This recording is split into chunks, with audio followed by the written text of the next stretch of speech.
So let's get started because everybody's really going to be doing the same thing once we get rocking here. 6:02, so we're on time. So first thing, just get yourself relaxed. Like if we were in person, we would literally just all, kind of run around the room and get ourselves relaxed because it's just such an important part of your habit, of being, getting into that creative space. And you don't know what you don't know. So you don't know, like, you could have talked to somebody that had a bad vibe and like, you know what I mean? You don't know how it affected you until you put some attention on it. Right. Hey, Aubrey. Hey, Brittany. So for right now, just, take a breather. Remember that squeeze and release exercise we did? Squeeze, release, but you can kind of do it on your own. But I want to see, I want to see some effort from everybody to do it. You know what I'm saying? All right, go ahead. So you're on your own. I'm just watching. If we were in person, I would like walk around and stand in your face, but I'm just watching to see what you're doing. It's kind of like self-directed. Squeeze, release, make some noise, right? Shake your body out. Shake your body out to the ground. Bump, bump, bump, bump. No, I'm not going to sing in the background. All right. Okay, good. So just getting you tuned up. It's just like if a band, like a musician goes on stage, they're going to tune their instrument, So as the actor, your body is your instrument. Always remember that.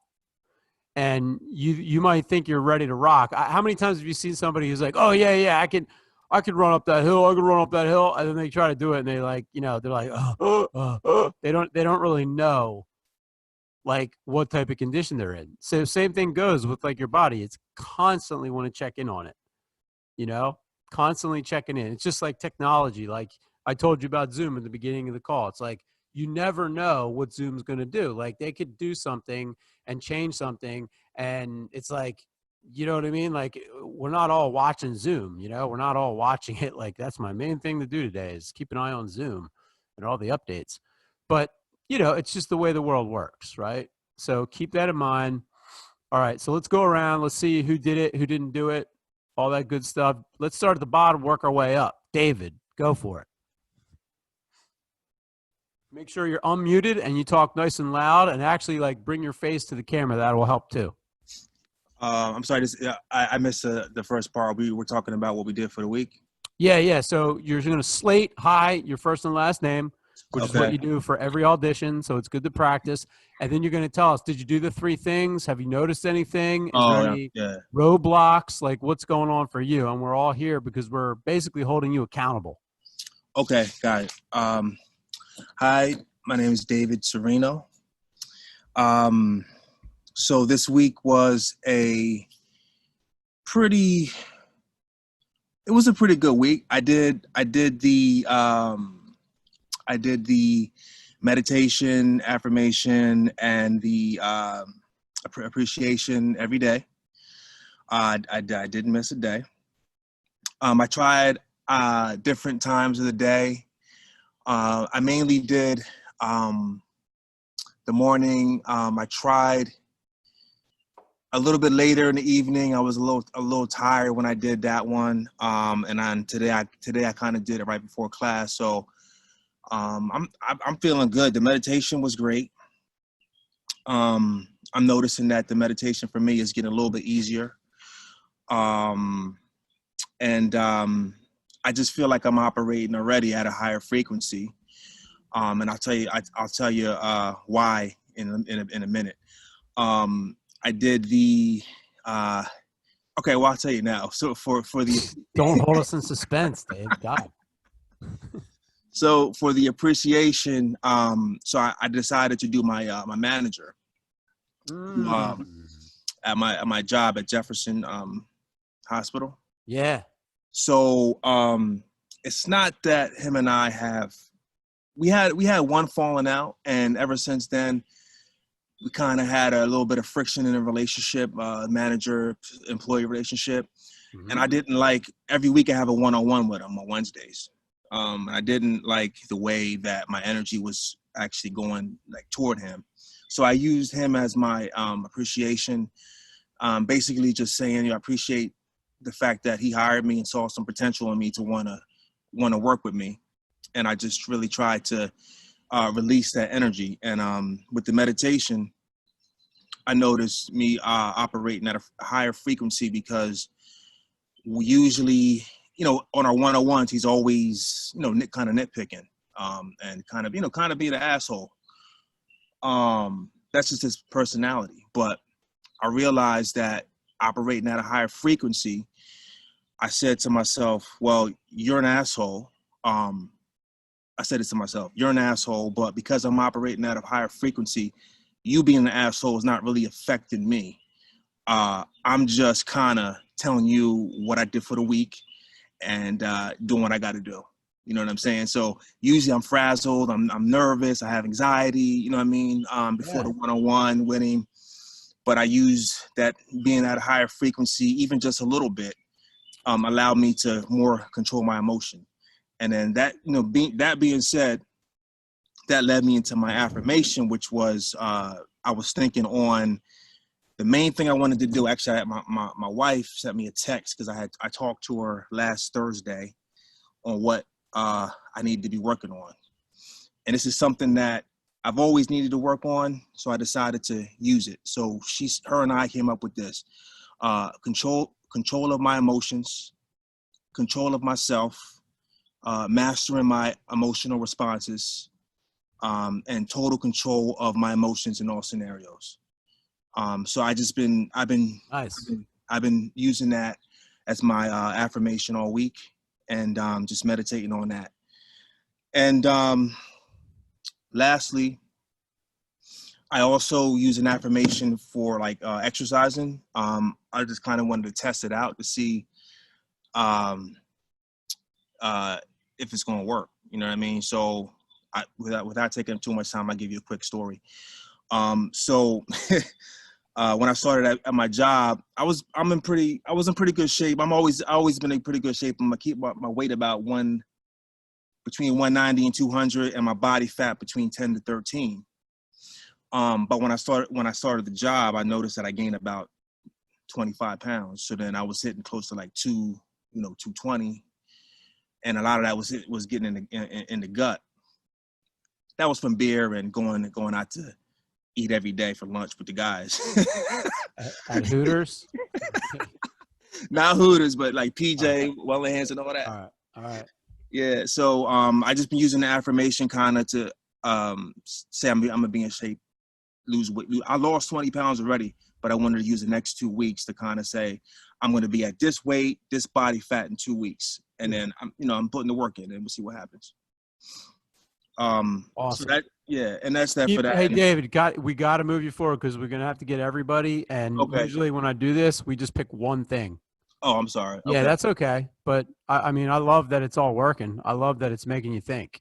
Yeah, definitely. So it's working with your working out stuff too, you're saying, or what? Yeah, definitely. All right, that's good, man. And look, what you did with the guy, see, if you want to jump into being an actor, like professional actor, and start booking roles, you can't just go from where you're at to that. You know what I mean? You have to understand where you're at and how you can't be upset with where you're at and then just expect you're going to take your upset self into another career, right? You have to learn the laws of the universe where you're at, so that when you get to acting, then you even know them even better, because once you get to acting, there's going to be a lot of people that are super talented. Does that make sense? Yeah. So when you practice it right away like this on people that are bugging the shit out of you, I love it, because you notice whoa, I'm operating at a higher frequency. Things are changing. So now you're taking responsibility, and that there's nothing better than taking responsibility for everything in your life. It's so empowering. Give him a hand, everybody. Awesome. Give him a hand. Nice. All right, Aubrey. Okay, can you hear me now? Yep. Awesome. So this week was a wild week for me, just in terms of life, getting back together. I live in Center City, and all the restaurants opened up on Friday, so it's been a lot of getting back to my regular job as a bartender and going back to work and all that, but also keeping in mind all this coronavirus kind of stuff. So that was fun, a little stressful, but fun. I read or watched last week's class, and I've been trying to work on the meditation affirmation. I did not do it every day like I should have. I did it 3 nights this week, and it was really helpful. I feel like I tried to just like it might have been the right way to do it, but I tried to focus on affirming like thing with my friends and family and like using that in my acting and getting that kind of like affirmation for myself. So it's really had struggles with that kind of self confidence kind of thing. And although there's no real acting opportunity coming around in the next couple of months, it's really helpful just like to feel more confident in my own skills. And so that was pretty dope. Awesome. So feel more confident in what? I didn't catch that. In my acting skills in general. Okay, good. Yeah, so you build your confidence. That's great because your confidence is something that is built, right? Not everybody's just born out of the gate with confidence. So if you start to realize like, whoa, there's something here that is actually building my confidence, because how many people come to me really and they're like, I need to build my confidence up. That's like, pretty 99% of everybody, right? Because it's like, how am I going to go audition and feel confident? Like I know how to make my friends laugh, but how am I going to make a room full of people in New York laugh, So it's like, you got to work on that, that doesn't like you got to put the first things first and realize like, well, here I am in this class. Like if I could do it here with people that are very supportive of me, then I can do it in a room where I'm quote unquote competing with everybody. You see what I mean? So you really got to hold yourself to the candle here and treat it that way, So I like that you're doing it and you got it in a couple times and you see like a little bit of the relevance. That's great. Now the key will be, let's see if you can do it every 24-hour cycle, because that way it'll allow it to stick and then you'll see more benefit from it. Sounds like a That plan. makes sense? Yeah. Cool. Yeah, and everybody, all right, give him a hand. Give him a hand. Yeah. And everybody, like, sometimes with like older people, they're a little bit harder to kind of convince, because they're more set in their ways. But for you all that are relatively younger, it's like, hey, you paid the money for 6 weeks or whatever. It's like, you might as well just give it a shot, like you see what happens on the other side. Because it's like everybody that does it on the other side of 6 weeks comes out and they're like, holy shit. And rarely do they stop, because I still get emails almost like every week. Someone's like, I'm still doing the exercises. Because like, it literally gets better and better as time goes on, the more you do it. That's the wild thing about it. So, all right, really good stuff. Brittany LeBady. Hi, I'm Brittany LeBady. I did the exercises every day this week. I didn't work on my monologue as much as I wanted to, but I did do the exercises. I've been using the Headspace app for meditation and actually really like it. Good. I've been doing 10-minute meditations, like just on the Headspace app, but it goes by so quick. I've been wanting to actually push it further. So I think I'm gonna start doing that actually. When that happens, that's beautiful. You're like the third person that I trained today that was like, yeah, I'm going to do it a little more, because now you're like, now instead of fighting yourself on it, you're like, I think I like this. Like, yeah, this is working, then you want to do it more. And then, once you get to that point, right, where you're like, oh man, this is really helping my life, it's great. Because then you always have it, and you always have it. It's like, it's something you can do. So, all right, awesome. Any roadblocks, like anything kind of in your way or anything like that, or what? Not too much, no. I had a bit of a stressful week in my personal life, but I feel like the meditations and the affirmations and appreciations really helped me from becoming totally overwhelmed for the most part. Amazing. Amazing. And Britt, that's good. That's really good, because what this is doing for everybody, all right, is what it's doing is it's expanding your capacity. All right. So you all came into this before you were doing stuff like this on a regular basis with like whatever capacity you had, right? Jordan, you might have had a capacity like this. Brittany, you might have had one like this. Micah, you might have had one like this. It doesn't, like, I don't know that yet. You don't even know that yet. We don't even know where it's at, right? But what does tell you where your capacity's at is how quick you snap off the handle, right? Is how quick you get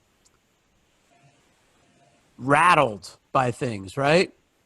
And by how quick, like, instead of doing what David did, where he was like, you know what?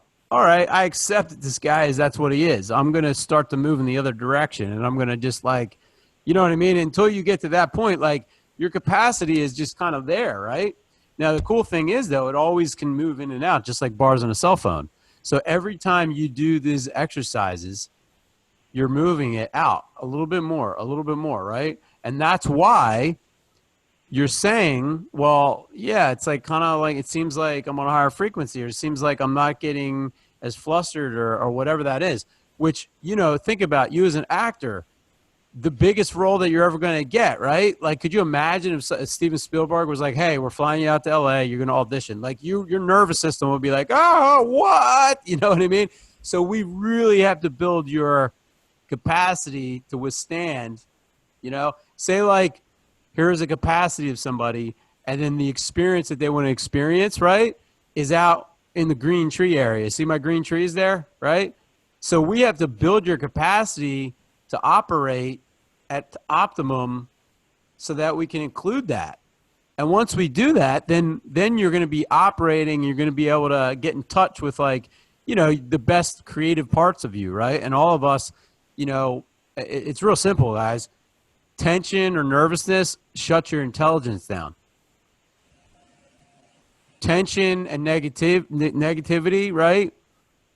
It literally closes you off. It blocks your energy. So first things first with all of us, we got to make sure that we're rocking on all cylinders. Our capacity is wide open. There's no emotional blocks. We're understanding how to take responsibility for things that we're experiencing. We're not blaming things, right? Because if you do that, now you are available, right? You're emotionally available to jump into these roles. And then people will see and feel that. And they're going to say, wow, that's a really good actor, really good actress. So I know it sometimes in the beginning, it's like, well, when are we going to get to the performing? And when are we going to get to this? It's like, well, shit, we could get there, but you ain't going to be no good if you learn how to do it when you're not even at your, you know, where you should be, right? So one step at a time, but I see progress, and I'm really happy so far. This is great. So give her a hand. Nice. Awesome. And everybody understands that, right? What I just said makes sense. Okay, cool. And, you know, I learned that from going to acting classes, and they didn't do anything about it. They just said, oh, you go to therapy. You know what I mean? And you're like, well, I don't want to go to therapy. I want to go to acting class. And you're just not going to do it, right? So it's kind of like, well, I looked at that and I was like, you know what? I need to incorporate that aspect because that is a full actor, you know, and if we can get that in, people will be able to sustain and they'll know exactly where, you know, how they're experiencing what they're experiencing. And that's a beautiful thing because that's control. All right. Jordan, you ready? Thanks, Britt.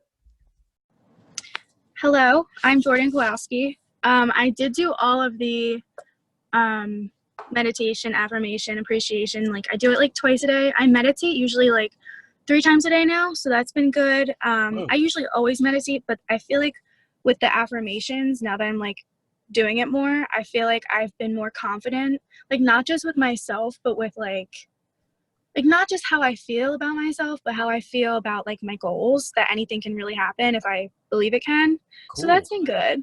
I like that. And I did practice my monologue. I've been trying to practice that.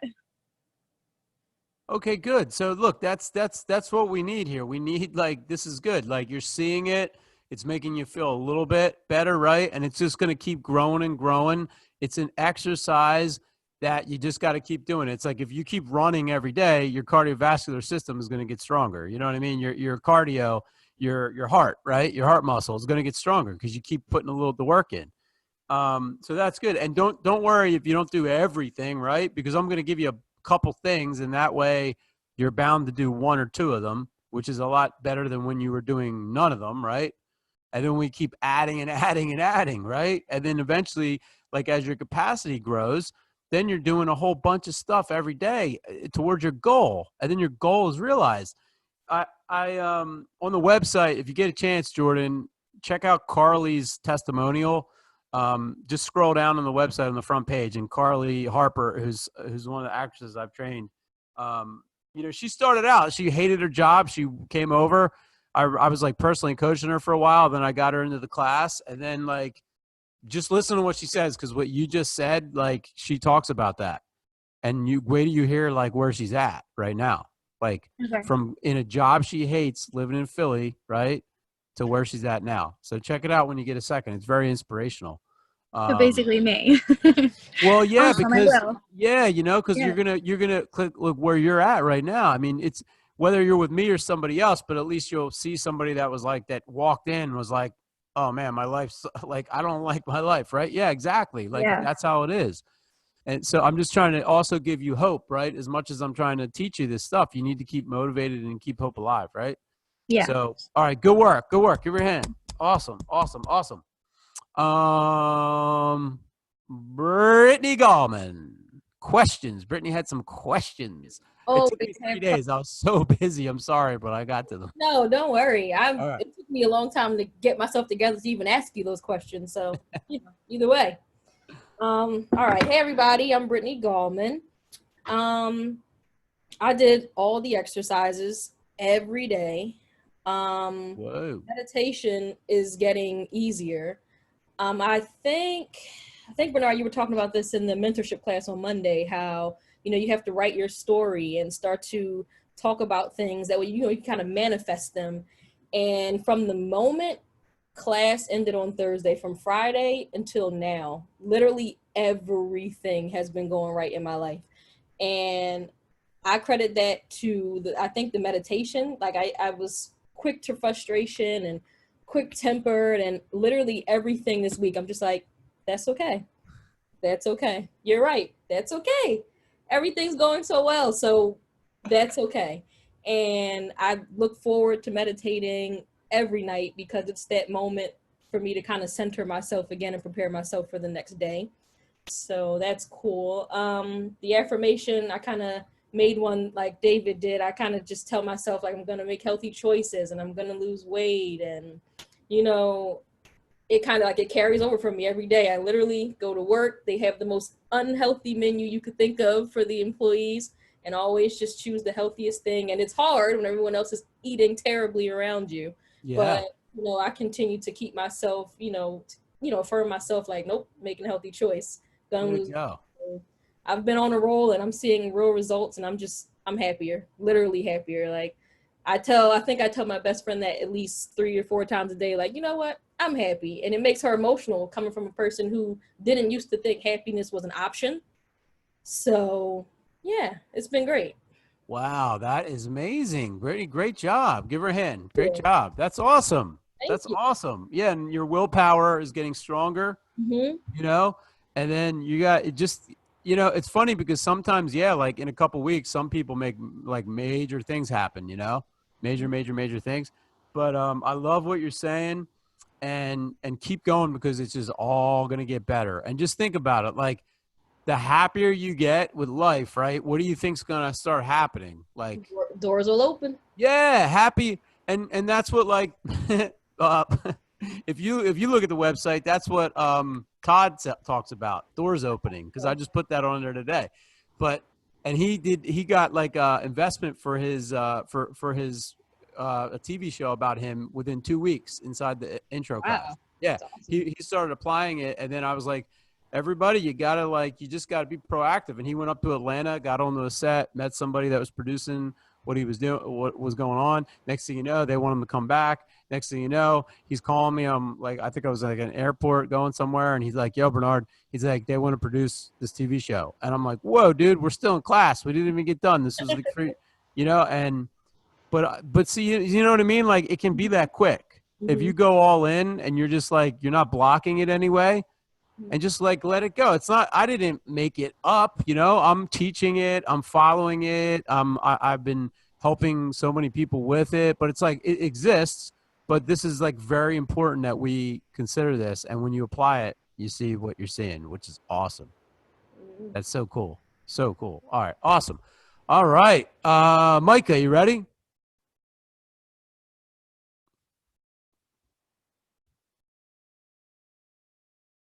Oh, make sure you unmute yourself. Let me try.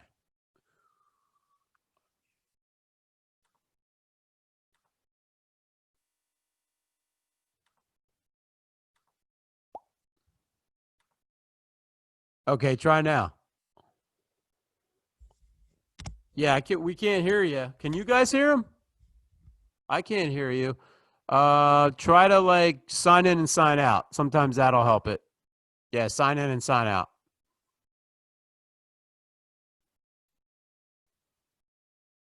Let's hope he can sign back in.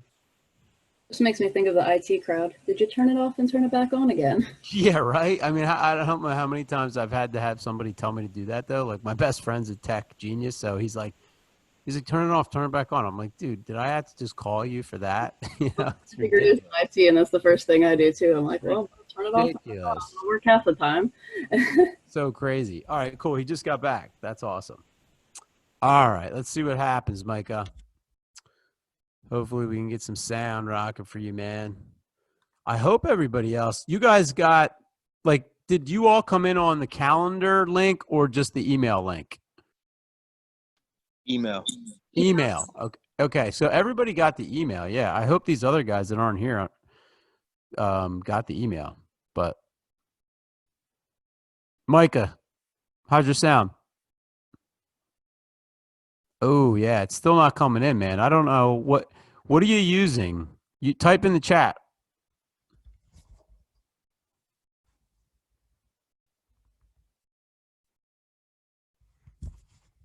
See if you're okay. Says I have to restart my Zoom. Oh, okay. So here's what could be happening, man. Yeah, Zoom it updated. That is like exactly what could happen, you know? So go ahead and update your Zoom, you know? And then if you come in, I'm just going to keep going as long as you can hear me, and whatever you don't hear, you know, it's being recorded anyway, so you can re-listen. But get yourself updated, and then yeah, I'll have to remind everybody again, like make sure you check that out. That is one thing. Okay. All right. So let's keep moving. So, all right. So far, really happy. Everybody's seeing the validity of these things, right? Because, you know, think about it, right? What if you're going to change, right? You need to start making changes. You can't just like show up and be like, all right, voila, I'm going to be this actor, right? So it's awesome that you're seeing some results. Did everybody get a monologue? Did everybody pick a monologue? Everybody has one, right? Okay. So what did we do? Like we did our first draft of that. Who didn't go so far? Hold on one second. It looks like Chris is coming in. So everybody here did their monologue once. Hey, Chris. Did everybody here do their monologue once? Okay. Chris, did you? Just give us a thumbs up. You did? Okay. All right. So, Chris, we all just went. I don't know if you didn't get the memo, but we started at 6, but it doesn't matter. We literally just got done and we're still waiting for Micah. So tell us, you know, slate, first and last name, and then go into, did you do the 3 things? And if there's results, and then also if you had any holdups.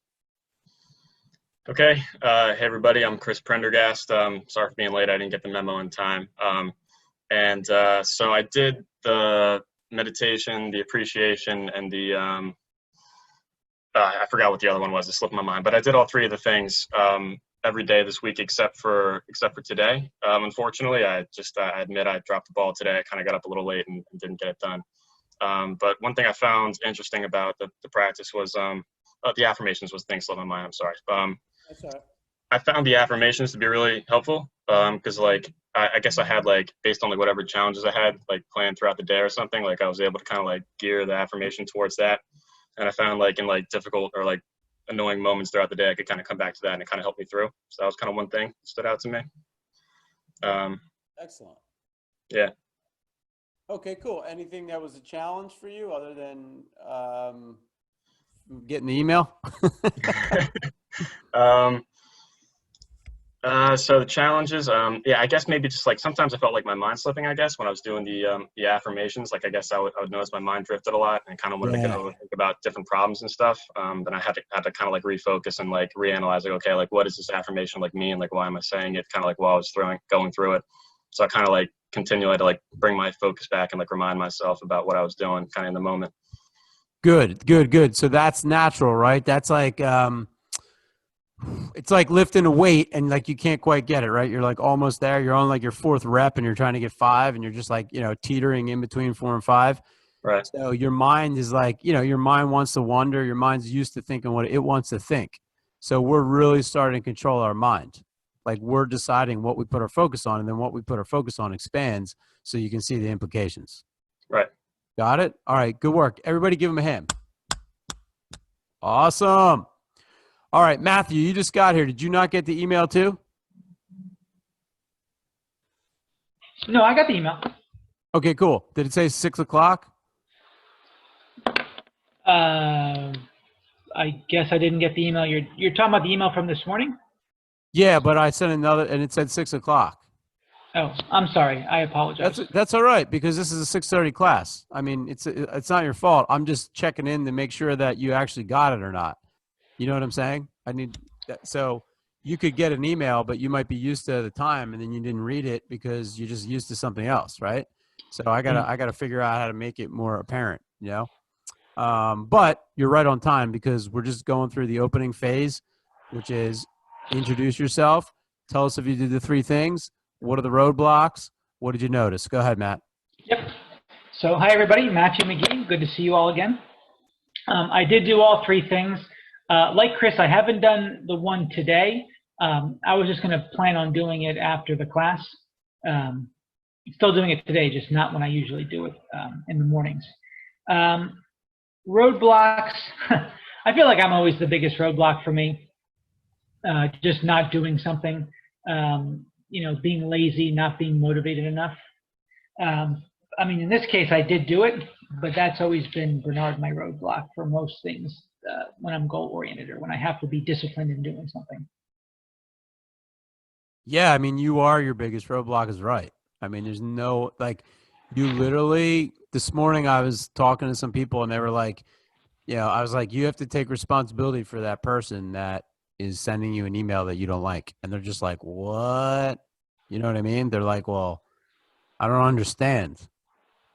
That's the thing. Don't worry about understanding it. Just know that it's true. If somebody says turn the light on, you don't know how exactly the freaking light works, right? But you flip the switch because if you flip the switch, the light comes on, right? So don't get too bogged down. If I was like, think about this, like if I'm telling you guys something, right? I've had the studio for over 11 years and you know what I mean? Like, how could I keep doing what I'm doing if I was telling you something that's not going to help you, right? So sometimes you have to kind of just like put your ego, that voice that you have inside and just, you know what? Like, I'm just going to do it. I don't give a shit why. So try to help yourself with that. Try to help explain that to yourself. Like, say to yourself, hey, you don't need to know why. Just know that this is a good thing and trust it. And that's why you chose to show up, right? You chose to show up inside the class because you know that there's something here for you. But don't be too attached to like how you're going to get it. Does that make sense? All right. Yes. And that right there, that type of open mind can lead to a lot of growth and fast. All right. Anything else, Matt? I do have a question for you. Sure. It's concerning your mentor class that I went to on Monday. Yeah.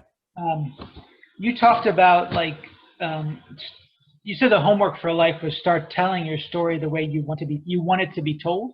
Yeah. I really like that because I'm just reading my notes and what we talked about. My question about that is, should I be writing that down every day? Should I be telling myself that every day? Like, what would be a good way to go about telling that story? Write it down. All right. As if it was like an autobiography, and keep adding to it.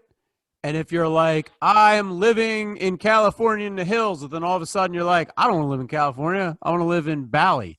Then cross out California and put Bali. Like, just write it down. Just collect it. Think, the Bible, that book called the Bible? I've heard of it. Yeah. So you know what I mean? They're just like, oh my God, that's good stuff. Wait a minute. Say that again. Like, hurry up, write that down. Right. Like, holy shit, they're going to be repeating this for like eons. Like, so your story, think about that. It's like, how much time do we put into our own book, right? Like, just write down what you want. Write it everywhere if you have to, Keep reminding yourself of the way you want to think, because the way you think is the way you're going to direct your energy, and whatever you put your energy into expands. And everything is energy, and everything is connected. So now you have real control. It's just that, like you said, Chris, for a while, it's going to be like, there's that, my mind's going that way again. Oh, shit, I got to pull it back. And that can be frustrating and could also take a lot of your energy to pull it back. It's like, you ever have a dog that you walk that really wants to get away and run? It's like, it takes a lot of energy to hold the dog back, Or kids, if anybody has kids or has watched their nieces or nephews or work with kids and they just want to run and do what they want, it's a lot of energy, right? So imagine your mind's way more powerful than all those things combined.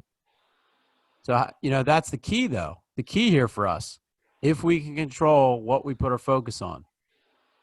So telling your story helps you. It helps that focus. Does that help, Matt? Yes. Awesome. Cool. Yeah. If you guys didn't watch that one, and if you didn't sign up for the mentorship group, get in it so that you can listen to that. It's called In-Depth Thematic Coding. All right. So, all right. Good work. Tony, what's up, man? Hey guys, sorry for the tardiness. That was on me. For some reason, I had 6:30 in my calendar, and No, it should be that, but I changed it Okay. because there's something that came up for me, so I was. okay, cool. That means I'm not crazy. That's wonderful No, news. you're not.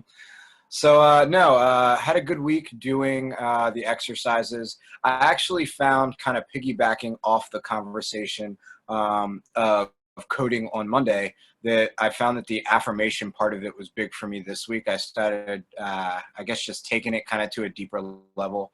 I added a couple things, and I felt I really got a lot more out of it this week than I did last week.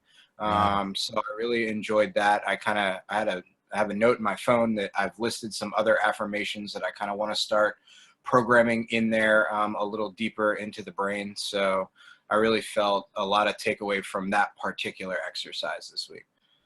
Awesome. That's great. See, you're building this. Imagine you're like building you're building this like, I mean, I don't want to say cannon or something, but like you're building this like this machine that like enables you to like shoot out energy. And obviously the more powerful it is, the better it works, the longer it runs without a charge or something, right? The less people it takes to run it, et cetera, et cetera, et cetera, the more efficient it's going to work for you, right? So every time you're talking about what you just said, Tone, and you're like, I'm finding that if I switch this and I do that, you're moving in the direction of literally controlling where you're placing your energy. And you're realizing, you're like, wow, I got to be more specific about where I put my focus and my energy, because whatever I put my energy on expands. And I don't have time anymore to put my energy on stuff that I don't want to experience, because if I put it on that, I'm just going to keep experiencing more of that stuff. And some of us might be just have a bad habit, and some of our stories might be, I know it was mine for a time. I was like, oh my God, I hate this manager. Oh my God, this guy. The guy was bugging me. He was eating up my energy. That's what he was doing. I was letting him get to me, meaning like I was letting him take a lot more energy from me than he should have. And he was quite fine with that. Just like anybody in your life is going to be, right? You start giving them positive or negative energy, it's still energy. So they'll take it, So what you got to do is you got to be very like a curator of like how you're projecting it out. So that's what I hear, Tony. That's really good work, man. It's awesome. Awesome. Give me a hand. Good, man. Good. All right, Micah, how's it going? Can you hear me? Yeah. Awesome. Sorry, guys. My name is Micah Tavanagam. I felt like all three were much easier this week after doing it the second time around. Like, especially the affirmations. I remember last week I said, like at a certain point I would get kind of frustrated, but this week it was noticeably easier. So good, man. Really good. So it's new, you know, it's something new. And it's also not like, hey, here's some new shoes. Like, this is like, oh, wait, this is like life. We're talking about my entire life right now, right? So it's like not only is it new, but it's like major, you know, it's like a major thing. Like, if the sooner you get this handled, the smoother it's going to go. The only reason I know that is because I didn't have it handled and my life went all over the effing place in a wacky direction. And then I had to figure out how to do it. I had to find out step by step how the hell this all works. And I kept going and I kept asking and I kept spending money and I kept training and I kept acting and I kept doing all this other stuff until finally it all just clicked, until I started applying it, until I started teaching it, until I started adding it into the curriculum, till where we're at right now. So it's like, it's real. So I love it, man. It's getting easier already. Yep. That's good. That's really good. Okay. I practice my monologue a lot, like every day too. So Beautiful, beautiful, beautiful. All right. Good work. Okay. Who didn't go? Raise your hand really high if you didn't go yet with the intro part. Okay. All right. Good. Way to go, everybody. I hope Frank jumps in. I don't know what happened to him, but chances are he just can't make class because I didn't get an email or text or anything. So, all right. So good work. Where are we at right now? We're at week 3, right? We're at week 3. So like literally we're, you know, I guess you could say we're halfway through, but there is going to be like the on camera, you know, workshop. But I like where we're at because I feel like everybody's gonna really giving this a shot and they're seeing relevance, and you know they're now taking a very active approach with designing their life the way they want to. And you know, I'm trying to give you as many kind of exercises and maybe some tools to use. And honestly, like if you just do the 3 exercises every day, like 7 days a week, like you're going to notice big changes, period. You guys weren't here, but Brittany was saying that she had noticed like some very big changes, you know? So, some of us are making smaller ones, whatever. It's all good. You know what I mean? We're all going to get what we put into it. That's just the way it works. Right. So who didn't do their monologue? Who didn't give it a chance to kind of give their monologue a shot yet? Did everybody do their monologue here? Everybody did like take 1, right? Okay. We went over, do you remember the 6 things? The tools? Somebody shout them out. Let's just make sure that you know what they are. You mean who, what, when, where, why? Got it. And you all did that as you all wrote some questions for that, right? Okay. So did everybody do that? Did everybody do that homework? Awesome. Okay, that's really good. Good. So everybody kind of dug in there a little bit, all right? And I've got another kind of whole bunch of stuff to go into tonight about how to break the character down, you know? But I don't want to necessarily get there yet until we understand the relevance of the story itself, all right? So I think what we're going to do is we're going to go and we're going to do a take 2. So everybody's going to get a shot. Do your slate. Hi, my name is, right? You can say the name of the project again. You can remind us the name of it, the name of your character, but that's it. We don't need an explanation. Just act, right? This is a little different because instead of last week where you were just kind of being real gentle with it, now throw something in, you know? Put something in it. See what you got. Some of us will be, you know, a little more advanced with it than others. Don't worry about it. Just throw something in there. And then at the end of that, then we're going to go over a little bit of, you know, you're not going to read every single one, but I'm going to check in and I'm going to see like what you came up with and how it applied to what you just did. And if you have any questions, we'll work through them. But then most importantly, I'll try to pick out one very specific thing that you guys have all just witnessed that someone did.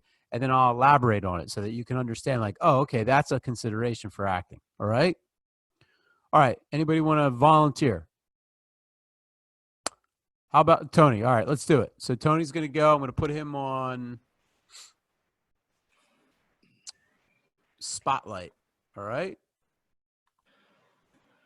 All righty. Here we go. It's helpful if everybody else mutes themselves. Hey everyone, Tony Azzaro here. The project is 500 Days of Summer. That was a scene that was taken from two people put into a monologue, and this is Tom, and here we go. So,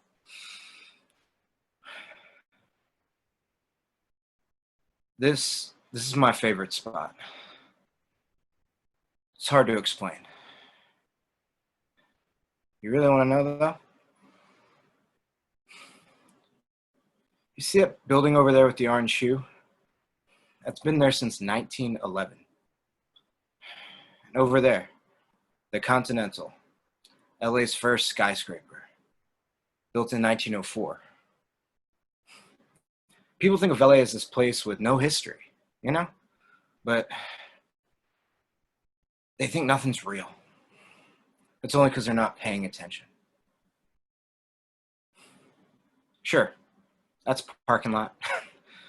Most of that's parking lots. But there's so much beauty too. See, if it was me, I'd make sure people noticed. That's what I do. You know, integrate the buildings, play off the facades, maximize the light. There's really so much. Scene. All right, give him a hand, everybody.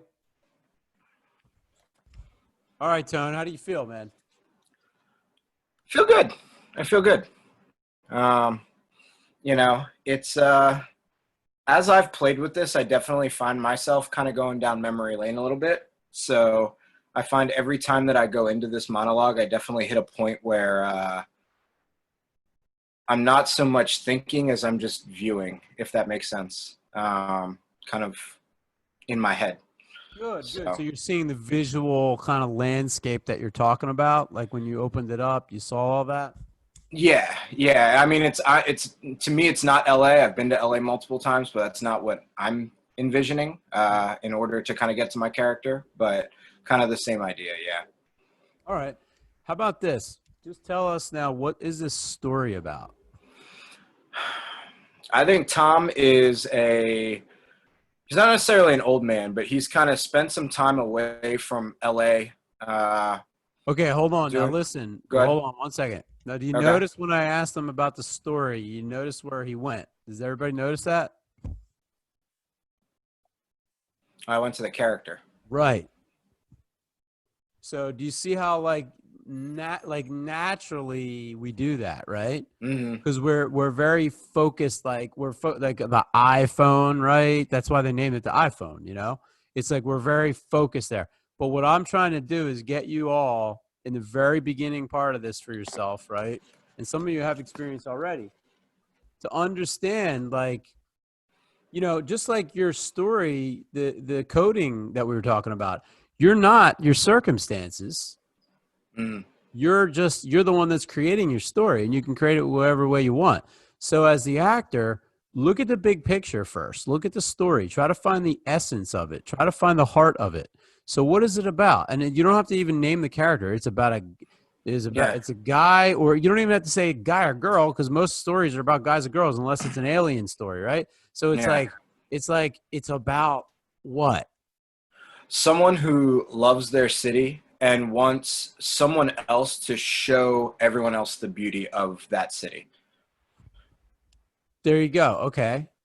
So now, do you see how that kind of like gives you a broader perspective on things? Now, like literally when you tap into the, you know, the heart of it, you're going to have more to work with. And then from there, now we can get into your character. So tell us stuff about your character. I think Tom is a little sad. You know, he loves his city, but he spent a lot of time away from it. And that almost made him, you know, you don't know what have till it's gone kind of thing. And he's recognized how beautiful and how much he loves his city because he's been away from it. And since he's come back, he's trying to appreciate that and make others see that earlier than he saw it so that they don't lose that kind of time that he did. What and else? I could be totally off because I've never seen the actual movie. No. Okay. So yeah, you don't have to see the movie again. Like the movie, this Mhm. is like you.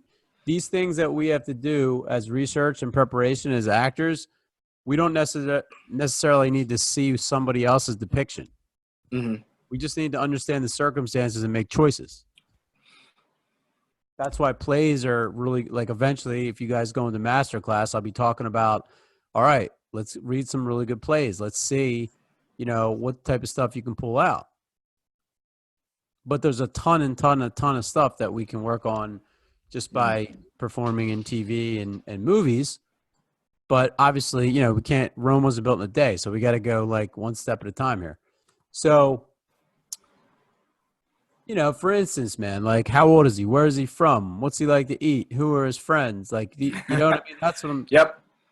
Yeah, I think Tom is mid-30s. He's from LA originally, but I think once he grew up, he went away from LA. And I think a lot of that maybe had to do with when he was young, he really didn't appreciate the little things in life that maybe people as you grow with age start to realize, right? I think now he's kind of the guy that'll sit on the bench and drink a cup of coffee and just watch the world go by.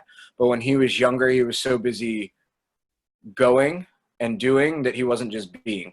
And he's come to appreciate that because he's had some negative experiences away from LA before he came back. And he's now come back to LA to kind of reset himself, reconnected maybe, with some friends that he lost touch with. And he's kind of rediscovering himself and who he wants to be moving forward, and appreciating the beauty in life because he was kind of going so fast before he returned home that he didn't really have a concept even maybe of what beauty was in the day-to-day life. He put so much meaning on certain things he had to accomplish, and when that structure kind of fell. So now Yeah. you're just kind of rambling. Do you see what I Oh, mean? sorry. Yes. No, that's okay. No, I'm letting you do it so everybody can see it. Mm-hmm. Because like that's the stuff you should know what you're talking about right now. What I want to know is I want you to prove to us that you know your character. We could sit here all day and be like, well, then when he did that, Okay. We can get into the psychology, right? But that's not what we're looking for. I want to know what the hell the story means. That means that you had to actually read it and think about it and all this stuff, right? And then I want to know about your character. I want to know how is he like you? How is he not like you? But it's more like one-word answers. You see what I mean? Okay. Yes. Because that way, like all you're talking about right now, you can act that. Mm-hmm. But if I say to you, well, like, where was he born? Like, if you don't know that, you don't know it. Gotcha. And that means that you have to go get that information. You can't because how are you going to play somebody when you don't even know? Like, how are you going to be you if you don't know where the hell you were from? That means that you're playing a brainwashed version of yourself. Okay. You're playing a drunk version. Like, I don't know what's going on. Well, you're playing yourself drunk, right? You see what I mean? So I'm testing you, and I'm just making sure that you go through the motions as the actor. It's not really like a conversation where we're like, well, I think because everything you're saying is kind of like, well, it could be interpreted a lot of different ways, Get that? Got it. So it's good that you answered like that, Tony. I'm not saying that there's anything wrong with it. It's good because everybody has to see like, oh, that's what I should or shouldn't do. You know what I mean? You got to have a frame of reference. So your questions, give me 2 of the questions that you asked for homework. For the who, what, where, when, why, and how. Yep. So do you want the story or the character? One from the story, one from the character. Okay. So for the story, I put when and I put now. And I thought that was important in 2020 because of the reference to old LA. That's very significant to Tom because, again, people think that everything in LA is fake because they think of, movies and Hollywood and everything being created. Whereas it's important to him that the history is there for the city because his history is there. And he knows that he's an authentic and real person. And so that is important for him to make sure that people recognize. Okay. You can read the book City of Quartz. It explains the origination of Los Angeles. So that's like an intangible, right? Like, all right, I'm playing this character that really loves the city. And what do? I'm an actor. I want to be the best actor I could be. Oh, wait, there's a book about how Los Angeles was formulated called City of Quartz. Like, yeah, read that sucker. Mhm. All right. All right. What about your character? Where, and he mentions it, it's obvious, LA, but LA is important to him because he's reconnecting with the LA that he grew up in, not the LA that people want to go to and be part of. He's coming back to home and seeing the beauty that he didn't see when he was here when he was younger, because he was so ready to get away from it. Beautiful. All right. Give him a hand. Good work, man. Good work. Good work.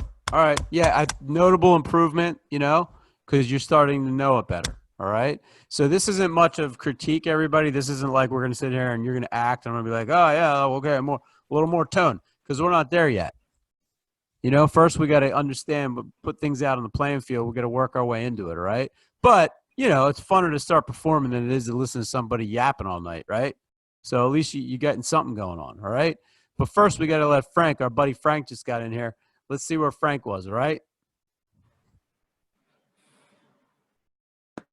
Frank? Can you hear me? I am here. Okay, cool. What's up? Sorry, I just came from a funeral. Oh, no problem, man. I hope everything's okay. Yeah, move. Send good vibes. Mhm. So how you doing? Did you do the stuff, or do you want to just chill, Yes, or I like did. how you feeling? You did? Okay. I did it. How would I start off? Like with the be quiet. How do I Say your name, like hi, I'm Frank, and your last name. how do I start off? Like with the Just say hi. My name is Frank, and then your last name. That's a slate, so that just helps you to keep reinforcing, introducing yourself, and then just say if you did the three things or not. what's the last thing you said? Just talk about the three things, like you did them, and you got something out of them, or you hit a roadblock, or anything like that. I'm kind of confused. So, okay, so say your name. Like, this is what we do every week. When we Right. first start, you missed it. That's why I'm giving you the chance to do it right now. So you say, hi, my name is Bernard Glinkowski, and you look at everybody. That's called a slate. You're going to slate about a bazillion times in your acting career. So we do it just to get used to saying your name. The next thing that comes next is, okay, these exercises, I did them or I didn't do them, and that's accountability, right? Because we're putting you on check. You have to speak to us and tell us if you did it or not. Right. And then the other thing is like, well, did you notice any good stuff or did you notice any bad stuff? Like whatever happened for you is fine. You don't have to come out and be like, oh my God, Bernard, I did the thing, and like, well, life is a bowl of cherries, right? Like you don't need to do that, right? You could say this shit is really hard, like whatever you need help with. Does that make sense? Right. Okay. All right. Hello. My name is Frank Anderson. I did do the project, and there was a couple things that I felt like I was good at, as far as like when the energy piece comes in, like as far as my energy and what I want comes in. However, there was just some things that I couldn't really focus on because of the who, what, when, where, why, and hows. And that was basically, one of the who's were the father portion of. Yeah, we'll get to that later. Just talk about those three things. So you did them? Yes. Okay, that's good. And did you get like a positive result, or was it challenging? It was a little challenging. Okay, good. Yeah, that's normal. It was challenging. It was challenging for me because, I just had a blockage. Like I said, we had a personal situation that was transpiring during the week, but also I just had a blockage. Like it's just, you know how you try so hard to get something, to do something that you know you can do. Yeah. However, it just doesn't register what you want to do. That's what it was to me. That's cool. how it was to me. Thank you for I sharing don't know if that. anybody can relate to that or not, but Yeah, thanks for sharing that. So the thing is this, is that number one, our heart is with you, so we'll send you good vibes to help you get through it. Mhm. But number two is that you can see that, yeah, blockages occur and they actually affect you in a way, right? They affect you a certain way. So now we'll work to that. And in the beginning, like what you weren't here for, we talked about it. So just watch the recording because I'm talking all about blockages and all that stuff and what they do. So, but yeah, I mean, whatever's happening in your life experience, it could cause you to feel a certain way, and it could cause things, your emotions to kind of like do stuff, right? But what we're all learning here is like we're literally learning how to control our emotions and control our reactions to things when they happen. Right. Some people have no control over their emotions when they happen. Absolutely. Some people are sages no matter what happens. So yeah, we have to be like that because as an actor, you go in and out of your emotions and you have to put them on display and you get paid for them. And then sometimes you got to do them over and over and over again when it's like raining out or it's hot out or it's cold out or there's somebody on set that's really annoying or blah, blah, blah, blah, blah, right? You name it. All right. All right. Give Frank a hand for sharing and give him some love for whatever he's going through, personal situations. All right. All right, cool. So you did part one. So we'll get to part two. That's what we're at right now. Everybody's going through part two. All right. Chris, you ready for kicking your take two here? Let's do it.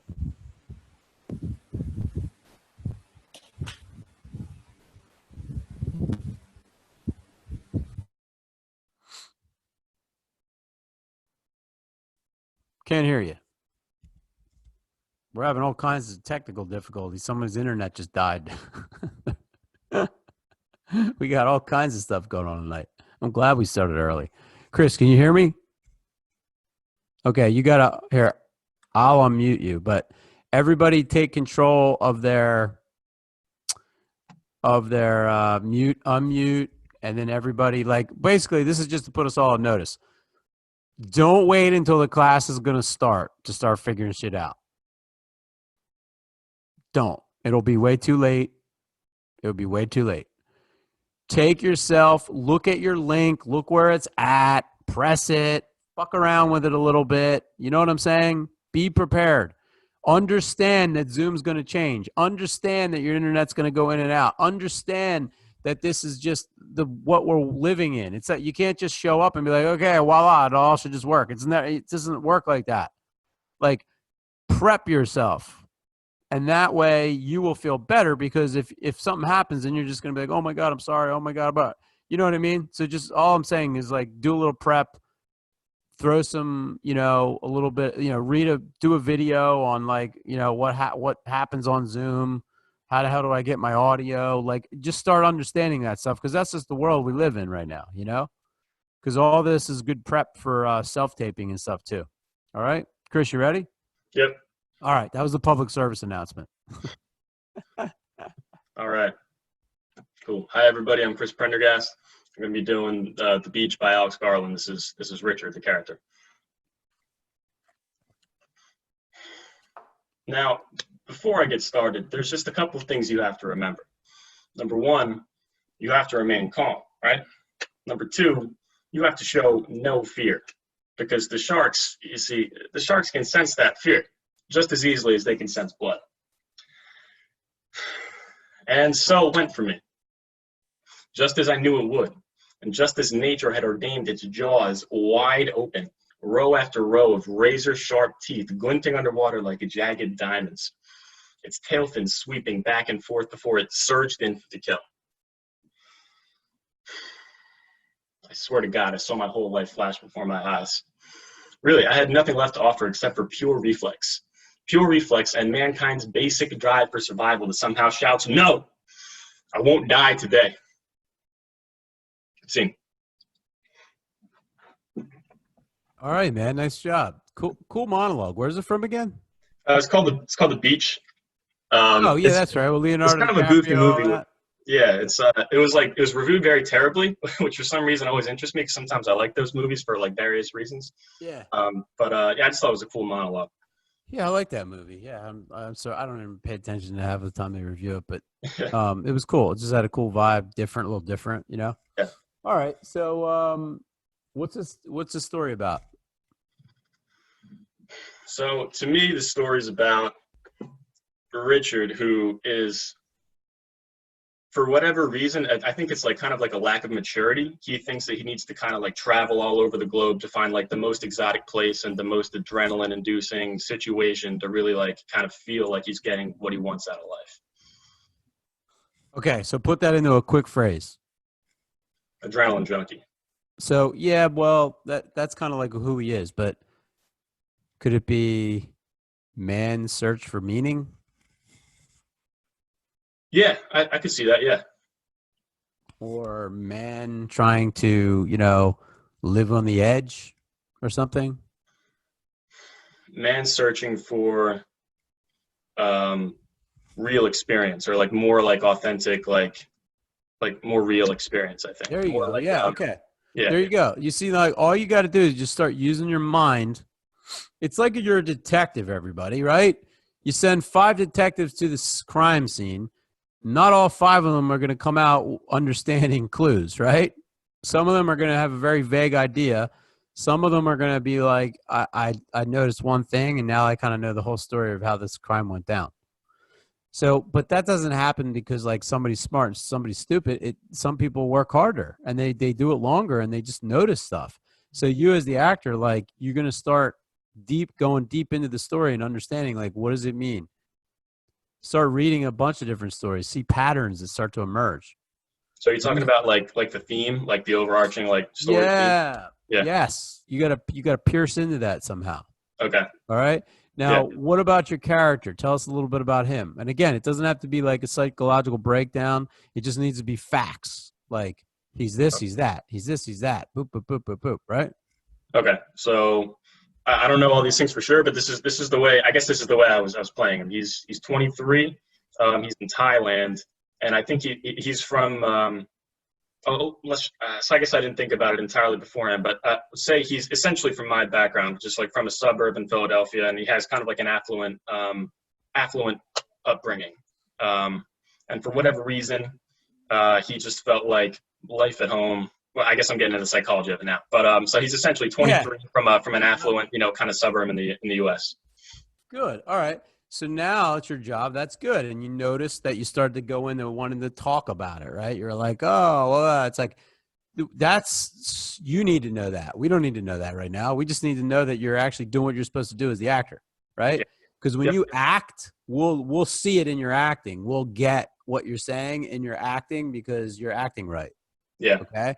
Now, what suburb? So you remember the original email I sent out to you? There's 3 things that you got to be, right? What are they? I can't remember. Not on the spot. Resourceful. Okay. Coachable. Coachable. And what else? One more thing. Open-minded. I guess that's coachable. I don't know the last one. Decisive. Decisive. So when you say things like he's from the suburbs, you gotta make a decision, like where, because there's a lot of suburbs and there's a lot of different experiences going on at different suburbs. So it helps you to understand who you're playing if you know exactly where he's from. Yep. So make a decision. It doesn't mean that if there's no information there, it doesn't mean that you have to be right, Chris. It just means that you have to make a bloody decision. You know what I'm saying? Yeah. Because if you make a decision, you show up in this wherever you're at much more powerfully than if you you vaguely know. It's like if I put the GPS in, right? I'm driving to Florida tonight. So if I put in like in the GPS, like, oh, Florida, like I didn't write the exact place I'm going. Mm-hmm. Well, Florida's a big freaking state. I could end up in Sarasota. I could end up in Orlando. I could end up in Miami. I could end up in Tampa. It's like, Jesus Christ, right? Where am I going? Yeah. So that's what you got to do. Go ahead. So I guess the situation I find myself in with like the story and like the characters, like a lot of the details, like you just don't like know, like it doesn't say it in the monologue or in the scene or something. So it's like, I guess like part of the prep work, I guess is what I'm getting from this is like you need to like really kind of like maybe just like write out like the guy's like story, like all these details that we're talking about, and just like kind of like study that and memorize that and just kind of focus on that and like be that in the scene. So like when I guess if you were to have a conversation with a director or something like that, and you could just talk about this just like firsthand, just like bang bang. Is that kind of what you're saying? Beautiful. Yeah, and you just also hit on a good point, everybody. You're not allowed to say, I don't know, or I can't find it. You're not allowed to do that anymore. You got to make a decision, because people that are powerful make decisions. It doesn't mean they make the right decision. They just make a decision, and then that leads them closer to finding something out. Yeah. But most of the time we're afraid that if we make the wrong decision, like, oh no, I made the wrong decision, that's bad. It's like, no, it may be bad for a temporary period of time, but it actually just got you closer to where you need to go. Yeah. All right. Good Yep. work. Because that showed a lot for everybody too. All right. Can I actually have one more question? Yeah, go ahead. So like, I guess when I'm going through this thing, I guess for some reason I feel myself like being hesitant to like kind of like let it go like to the next level, like kind of like the intensity. I feel like I kind of like am like modulating like the power kind of like down a lot. And I guess maybe it's like a fear or something. I'm the total novice, obviously, but this is something I've noticed in myself. I'm not sure if that's interesting from like a progress standpoint or anything, or like if there's a way to overcome like that fear of like kind of really bringing your expression to like a fuller level, I guess. Yeah, we're working on that. And if you were here at the very, very, very beginning of this class, we were talking about capacity, right? And if you get on, did you go to the mentorship call? No, I did not. So you got to do that. If you didn't do it, you all should do it. Like, I know you got to sign up and register for something, but you know what? If you don't like it, then just press the frickin' button when you get what you get out of it. But just do it. Like, what's holding you back? Like what I talked about on Monday, like barely anybody's fucking talking about that in acting classes. They don't even know how to explain it because they haven't spent 10,000 hours learning about it. They haven't spent $50,000 learning about it. You know what I mean? I know that because I had most of them work for me. 9 out of 10 acting coaches in Philadelphia work for me. I paid them. You know what I'm saying? So like, I'm really trying to help y'all. Like, but like, just go take advantage of it. You know what I mean? So anyway, yeah, man, what we're going to do is we're like fear, hate, anger, self-pity. These are some of the strongest blockages that human beings have. So we have to go in and we have to clear them out. All right. Because what happens is they create a energy of negativity within your body. And therefore what happens is you're transmitting that and you only get what you are. So if you're transmitting fear, you're going to get back fear. And how's it going to come back to you? It's going to show up when you start to act. Mm-hmm. And we're going to watch somebody that seems like, yeah, I mean, they kind of know the words, but I don't know, for some reason, they're not at their full power. Yeah. So, yeah, one of the things that we have to do now, you can't just do that right away because there's so many things going on in each one of us, right? And we have to be open to it.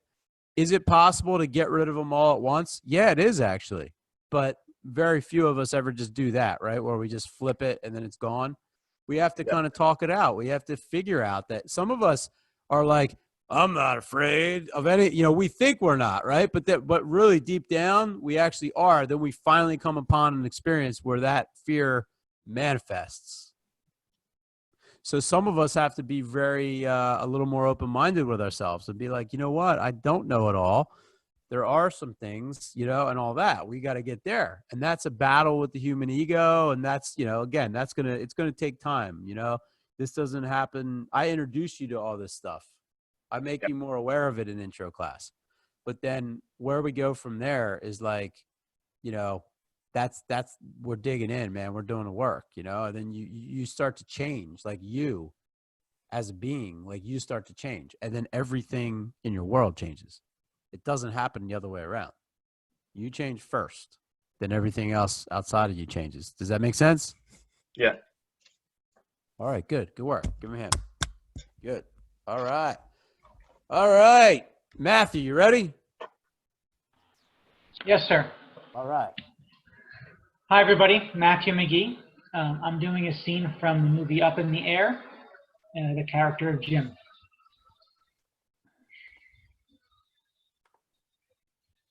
I don't think I can do this. I was just laying there last night in bed and I couldn't sleep. I was thinking about the wedding and the ceremony and all. Us buying a house and moving in together. Having a kid. Having another kid.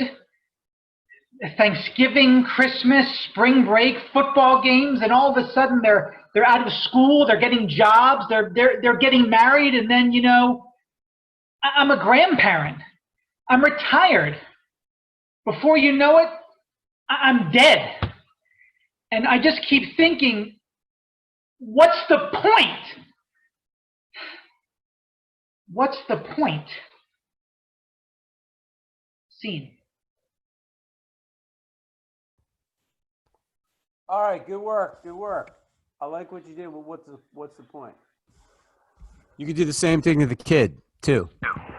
You know, you could be like the kid. Then the next time you say kid again, you say it in a completely different way. All right, what's the story about? How much deeper have you gone into it, Matt? If the story is about life changes, it's about the daily grind, it's about middle class anxiety, and it's about an old way versus a new way of how to do business. Very nice. All right, now your character. He's 33 years old. He's from the Midwest. He's from Omaha, Nebraska. Nice. He's immature, indecisive, a womanizer. He's very blue collar. He's afraid of change. He's a small man, and he's at the moment very anxious. All right, great. So did everybody see the specificity with which Matthew was describing everything? And you can also kind of feel that in his in like the way he's putting it out there is like very kind of like, you know, he kind of knows what he's talking about. Did you get that vibe? So he's confident about it, right? All right, Matt. Good work. Good work. What's the difference between blue collar and white collar?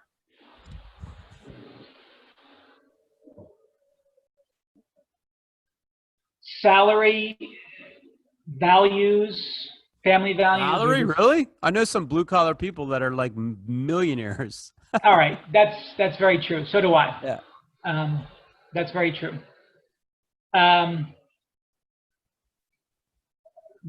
Attitude, values. Shit, that's a good question. So that's okay. Does everybody see that? Like everything you describe, just really go deep. The deeper you go in understanding what it is, right? You may think you know it, but then like it's almost like, yeah, when you get put on the spot, right? You're kind of like, wait a minute, what the hell does it really mean, right? Feel free to grab dictionaries. I use a thesaurus almost every single freaking day, right?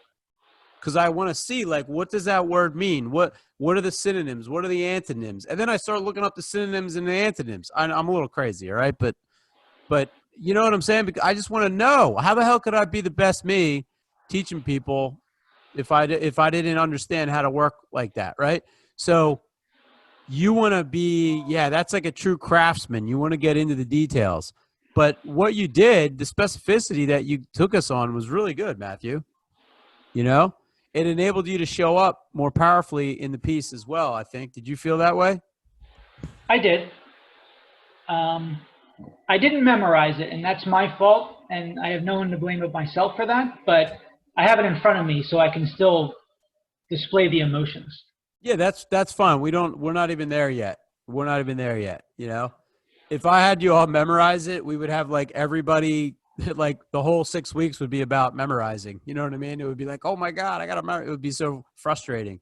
So yeah, don't worry about that. We'll get to that. We'll get to, and some of you are going to want to memorize first and then understand what it's about. So you're going to find your own way, you know? But honestly, like the more you understand things at the deepest level, the more energy you will have to memorize and stuff like that. Right? That's why I'm really putting a lot of emphasis on understanding the story, which I think you did a great job of understanding and explaining it, and then hitting some finer points. Give us one question that you came up with.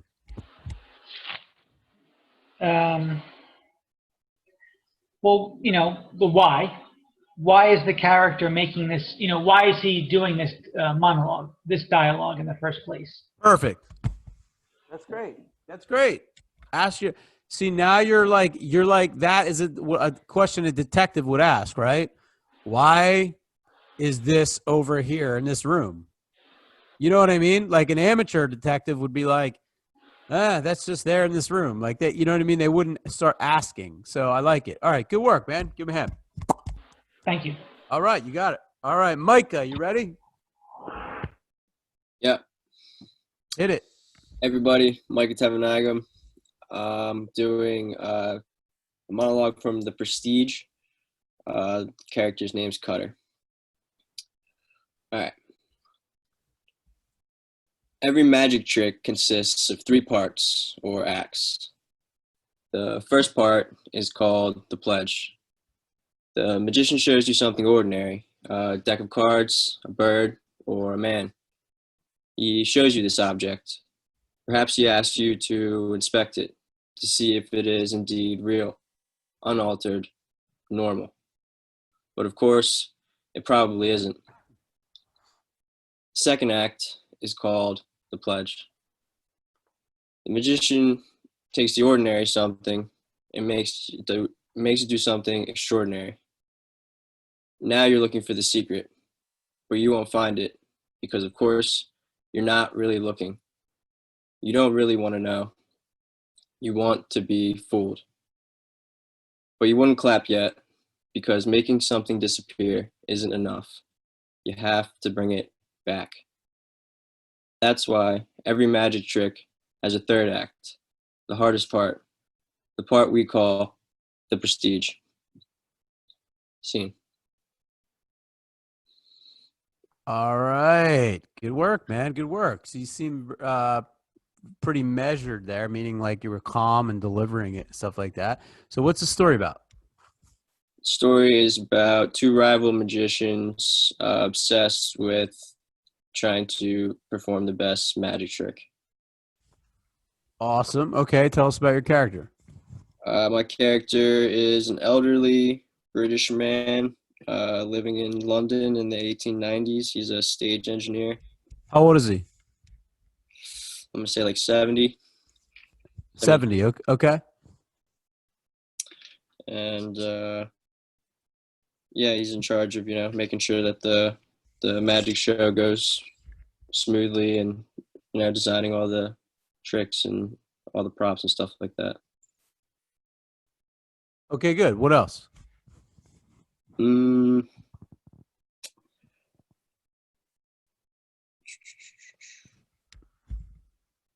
Yeah, he's he's like a counselor to both as well to these magicians. He's experienced in the industry, so these guys go to him and he's like constantly giving them advice.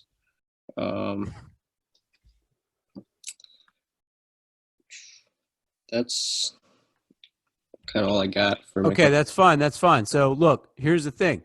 Never stop. As soon as you get it, like before you perform it, your job is to just keep uncovering, right? The mystery is never solved. You got to just keep learning. The more that you bring to the table, the more effort you put in, the more you understand, the more you comprehend. How the hell, think about it, right? You're playing a person, an elderly person. Are you elderly, Micah? No. Right. So how, like, is it just going to be natural if you know 20 things about an elderly person to just be an elderly person?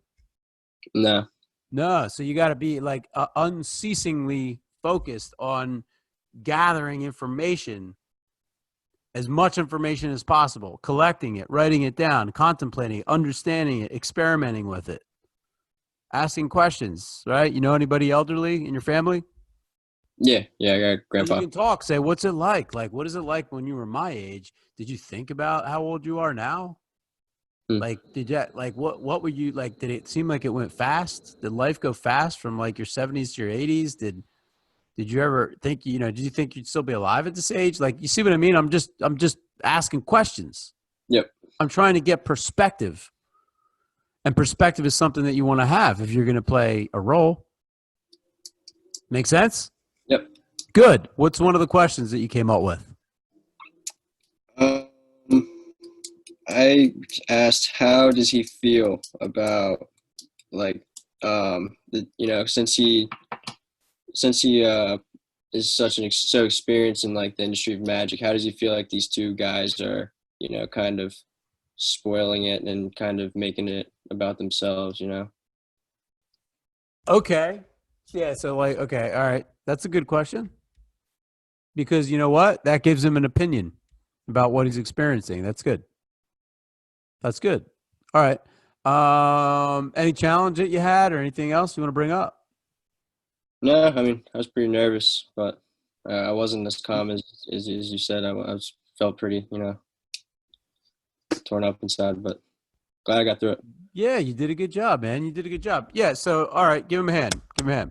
Thanks. So, okay. So basically, yeah, like that was you kind of being nervous, right? So, look, I'm saying that you got it out. You know what I mean? That's an accomplishment. So, and a lot of us too, whatever we're feeling, it's like magnified. You know what I'm saying? Like inside, it's like magnified. But when we're speaking it out, just remember, like, just getting it out, there's a lot of people that can't do that, So do your best to find like the positive thing in it, and then you can see it from another viewpoint. And if you can see it from another viewpoint, chances are other people can see it from another viewpoint. Does that make sense? That helps you get a little further quicker, For sure. Awesome. All right. Frank, 43. You ready? Yes. Monologue.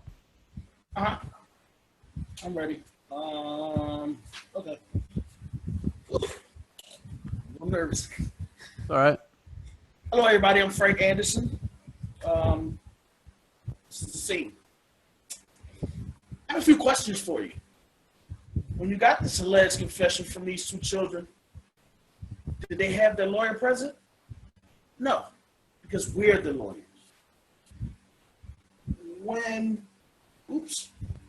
Did you notify their parents? No, because we're their parents. So, officer, don't tell us to sit and don't tell us to wait.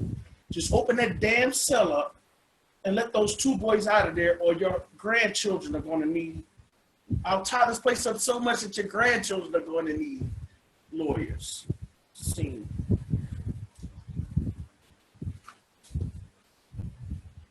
That it? Yeah. Okay, cool. Yeah, the bandwidth is a little low, so it's kind of hard to detect it here. Okay. You want me to do it again? Yeah, I'm trying to just see if we can get it to move a little bit. Let me see Can something. you maybe, Frank, sign in and sign back out? See if that helps. Okay.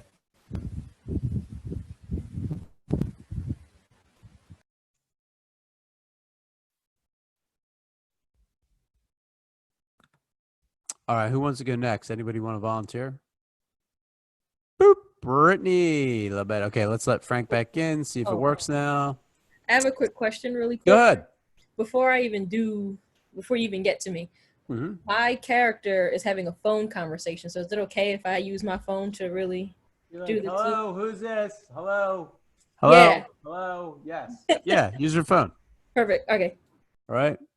Frank, can you hear me? Yes, I can. All right, you Can you hear ready? me? Here we go. All right. Hello. Start your Frank video Anderson. though. Start your video. Your video is not up yet. There we go. All right.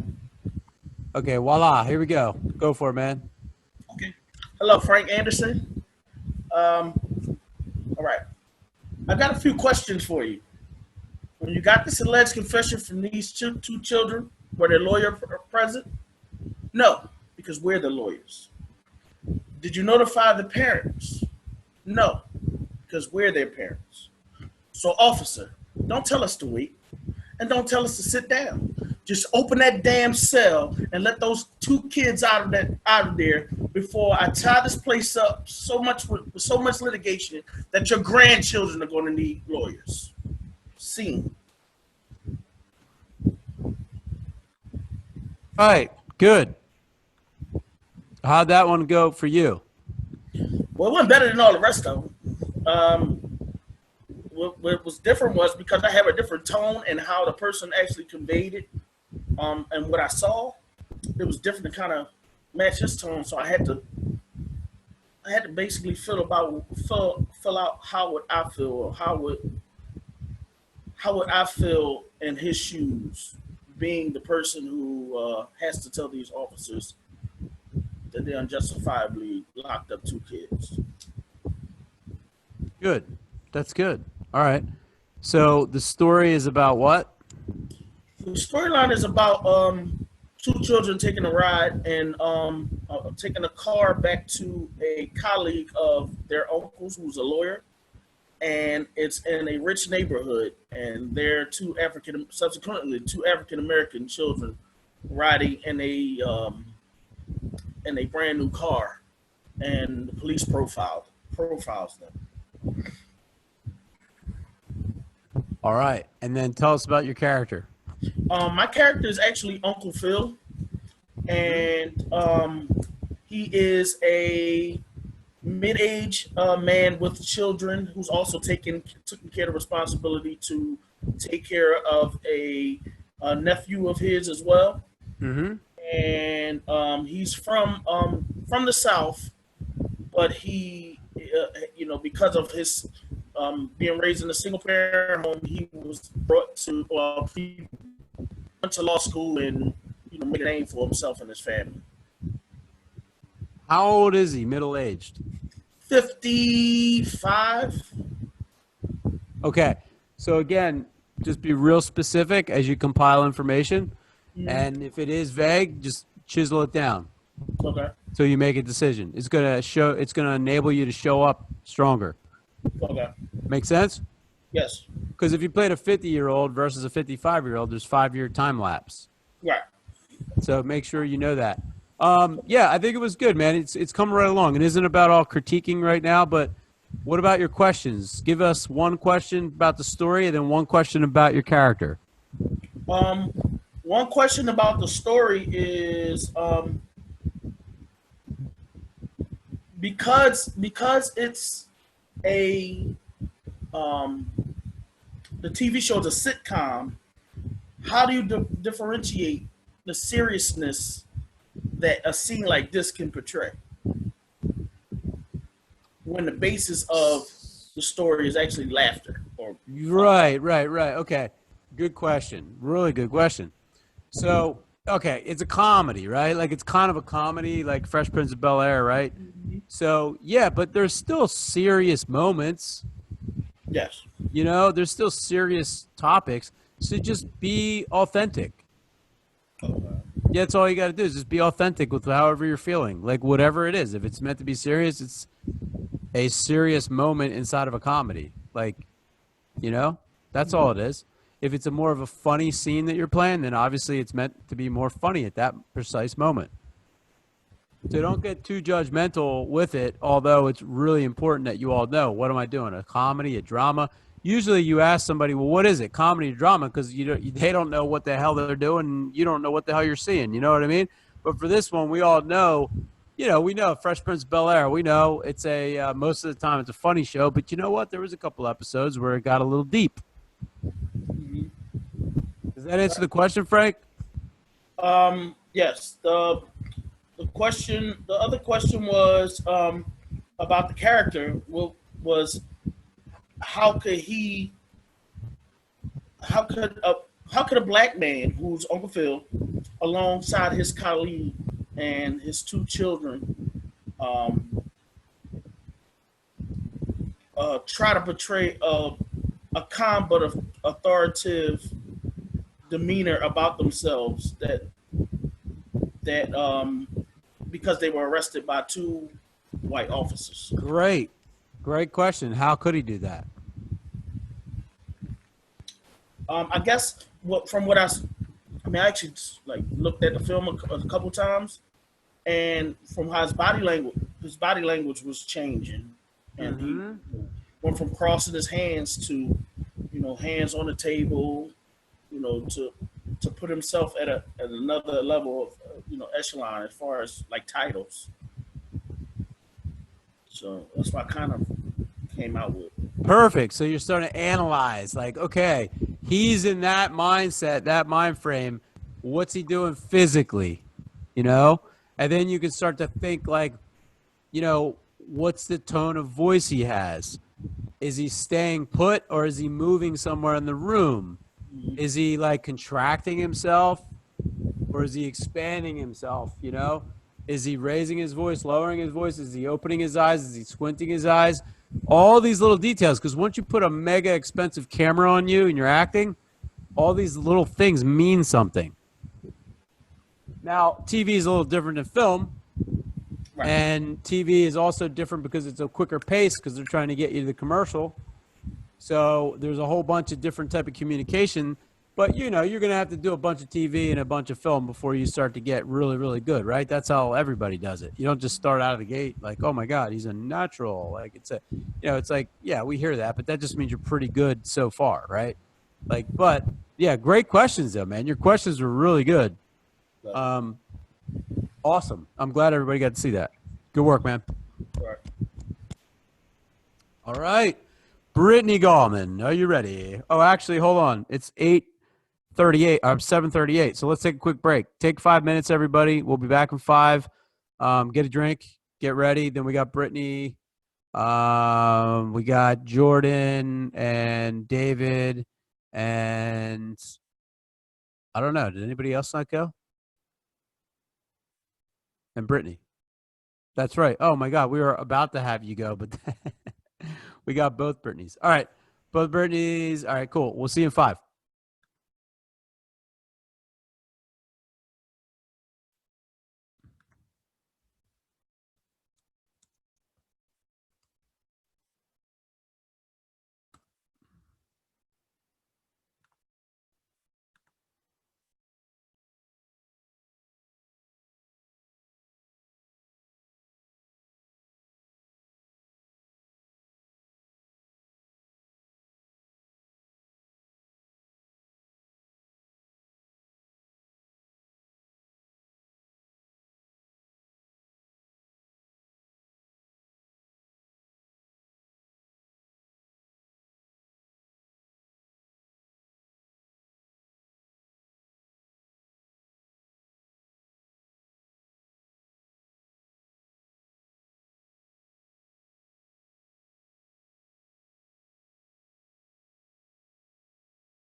All right. Who is next? Who are we going to go with? Brittany or Brittany? We can let other Brittany go since she was gonna go before. Okay, cool. Go ahead, yeah. Brittany. All right. Okay, let me set up my monologue here because I don't have it memorized yet. And when you do a unmemorized monologue, everybody, just remember you want to hold it kind of like this. See it? I just hold it like right out of frame, but I'm looking at the person, not the monologue or not the paper. I'm scooping the words off the paper and delivering them to the person I'm talking to. Just remember that. All right, whenever you're ready. Hi, I'm Brittany LeBady. I'm doing Thanksgiving in the Wilderness. The character's name is Rita. You know what, jackass? The world is full of guys like you. Sarcastic guys who spend all their time cleverly pointing out the shortcomings of others, rolling their eyes, shaking their heads, passing judgment, and cracking jokes. You're not unique. You're just one more pretentious bastard. I've had enough of guys like you. You supposedly damaged guys who don't believe in monogamy anymore, who want to just sleep around, who announce ahead of time that they're not interested in being someone's boyfriend. You think that this honesty makes you a decent person, but at the end of the day, you're still taking advantage of women who, for whatever reason, don't know that they deserve better. Emily is an amazing woman. She is smart and beautiful and funny, and if you think you can find another girl like her, you can't. She's one of a kind, and any guy would be lucky to have her. And you treated her like last week's garbage. Okay, fuck this shit. I give up. Let's go home. Scene. All right, good work. Good work. All right, so how do you feel? I'm shaking a little bit. Like It's just the nerves. I'm okay. nerves? Okay. Yeah, just a little. All right. What's the story about? It's about two women who are trying to find their soulmates in life and seem to be struggling by finding fuckboy after fuckboy. Okay.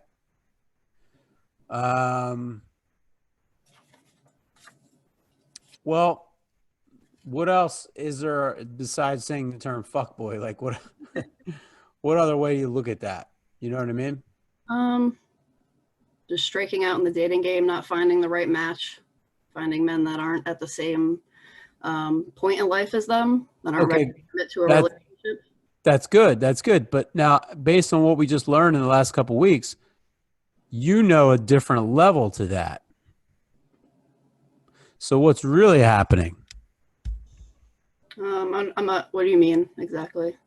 Okay, so now, like, you know how like we just learned how we're basically creating everything and like where we put our energy is why we're experiencing what we're experiencing, Brittany? Mm-hmm. So I'm saying to you, well, tell me about the story. And you're telling me very surface level, oh, well, they keep getting the wrong person. They keep getting the wrong person, right?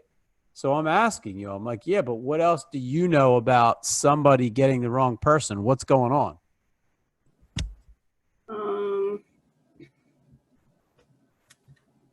I'm not trying to think of what else, like how farther like to go into it, I guess. So they're trying to find themselves. Yeah. Because whatever they're doing is not working. Do you see? Yeah. So if they it was what? They're trying the same thing over and over again and not wondering why things aren't changing. Right, like because it kind of sounded like you were blaming the fuck boys. Mm-hmm. Because a lot of people do that. That fuck girls too. Like I sometimes I have to, you know, it's like, come on, get back, girls, get back. I'm more than just a piece of meat. You know what I mean? So you got, you have to really, now that you know this different level, you want to bring that in because, you know, 9 out of 10 actors won't be bringing that level in. So could I say something like, they are going down the wrong avenues because they're trying to find men in bars and on Tinder, which are known for hookups rather than trying to find a real relationship. And Yeah, but I mean, what they're putting out is what they're getting back. Is all I'm trying to say to you. Okay, okay.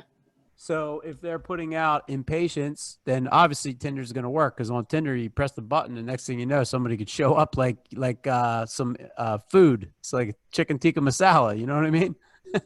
But it's like, well, yeah, well, what do you expect, right? I do know people that have met off of, but not Tinder, but like other ones, you know, that are married. But you know, there was like more information up front. It was like a different level of courting, you know. So that's why I'm kind of asking you, you know, I'm like, well, how much do you know about, you know, yourself? And then you can kind of look at them like that and you can be like, well, wow, it's about two women that haven't been able to figure out how to do life, right? Yeah, I feel like they have low self-esteem, so they're accepting less than what they are, what they're worth. There we go. You see? Rather than really getting to know someone, they just kind of just want to jump into that relationship rather than get to form that attachment. Now you're talking. They just want a quick fix. They want you know, like instant gratification. Right? Yeah. So two women struggling with instant gratification. Now think about that, how that kind of ups the level of your understanding of the whole bigger picture. Do you see what I mean? Yeah, definitely. And now you walk into the audition and like that's what you're bringing in. Whereas like every other actress is like bringing in, Bobby, fuck boys, I'm sick of fuck boys. You know what I mean? Yeah, definitely. Now you stick out because the people are like, whoa, this person's multidimensional. That's what I'm just trying to get you all to understand. If you grow, then everything you do grows. And by virtue of you growing in that way, you become more attractive and you become more bankable. Because a multidimensional person has a higher frequency, they have more energy, they're more aware. And then there's people out there like, what do you think attracts somebody to somebody else, right? Energy, frequency. You get that? Yeah. Did you ever like meet like a celebrity or like a billionaire or something? I think so, yeah. Yeah, so like, did you ever like get a little nervous before you meet somebody like that? Or like somebody that's like super like kicking major ass, like a celebrity or something? Or like a sports player, I mean? A little bit, yeah. Yeah, a little bit. So all I'm saying is like, not that you have to get all like, you know, what's that called when people get all starry-eyed or something? What's that called? Like, I don't even know the name of it, but not that you have to get that. I'm just trying to get you to understand that there's something there, right? So that's all. So just see it this way, and you'll be able to, you know, you'll come up with ideas, you know what I mean, in the moment, and you'll stick out in a good way. All right, Tony, do the same thing, man, for your preparation for your self-tape, you know, your audition. Go as multidimensional as you can. Knowing your material is important, though, bro. Like, you got to know your material. Yeah. Like, so I actually have a question. Okay, hold on. Let me finish that with Yeah, Brittany. cool. So, Britt, do you understand that? Yeah. I think sometimes I just overthink it too much, and it's as easy as just knowing what I know from my experiences in life and just kind of pulling from that and just analyzing it a little bit more. Yeah, there you go. There you go. Like, don't. I know it's fun to act. It's fun to perform. I know that, right? I know that. Shit, I've done it like in every medium, right? But don't discount like the preparation, because that's where you really get some major stuff for yourself, and it'll be well worth it. You'll be very happy with yourself once you know, if you over prepare, you know, because you get to go so much further in that moment when you do perform. Yeah, and one of my questions actually was like, why are Rita and Emily having issues finding quality men? So that would have been where I would have went deeper. Very good. Very good. Very good. Awesome. This is great. Give her a hand. Good stuff. All right. Tony, what's your question? So I've just been watching some of the monologues, and again, going back to those who, what, where, when, why, how. Yeah. What, and maybe the answer is that you don't have the answer. Maybe that's the answer for the character. What happens if your character's involved in something? For instance, years ago, I was involved in a car accident pretty severely, and it kind of changed my outlook on some things. But I was not at fault. What if there isn't an answer? What if something happens to you and you can't say for that character, this is why it happened? And maybe that's the answer right there. But, you know, what if you kind of hit that wall with you can't determine why this situation happened or is happening to the character? Make a choice. Okay.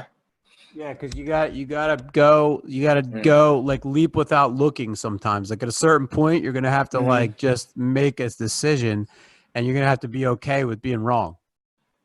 Like even if it's something deeper, like if they get like a terminal disease or something, and there's like a bigger plan, you just have to make that decision and go with it. Yeah. Okay. Yeah, there you go. So like people want to see people that can make decisions. It's way more powerful if you come in and choose something wrong than if you come in and you're like half 1 foot in, 1 foot out, wishy-washy bullshit, right? Wouldn't you rather, if you're dating somebody, wouldn't you rather like if they didn't really dig you anymore, wouldn't you rather them just be like, yo, I think we should break up, rather than like all of a sudden they're covering their tracks, they're lying about where they're at, they're always 10 minutes late. You know what I mean? It drags it on and on and on. So same deal. Like, don't drag it on. Like, just get right to the point. Choose it. You might lose it, but you're better for it. You know, you made the choice. And then eventually you'll get good at that. And then eventually you're going to start making the right choices, because you get made so many choices that you're starting to see, you know, like you said, a bigger picture. You start to see patterns, you know, because you're a decision maker. Thank you. Yeah, you got it. All right. Good question. All right. Brittany Goldman. Hola. Hello, everyone. My name is Brittany Gallman. The project is HBO's Euphoria, and the character is Rue. Okay.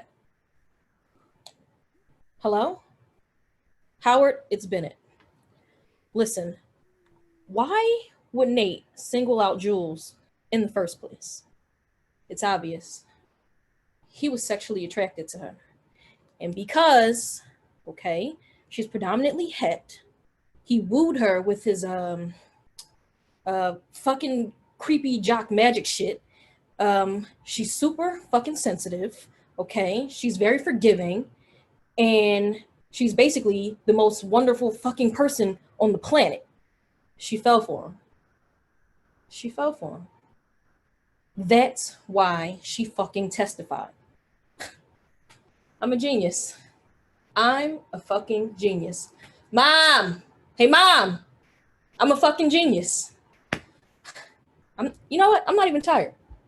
I'm not even tired. It's crazy. I'm not even tired. I feel amazing. Scene. All right. Not bad, Britt. Not bad. To get the phone rocking. How'd you feel?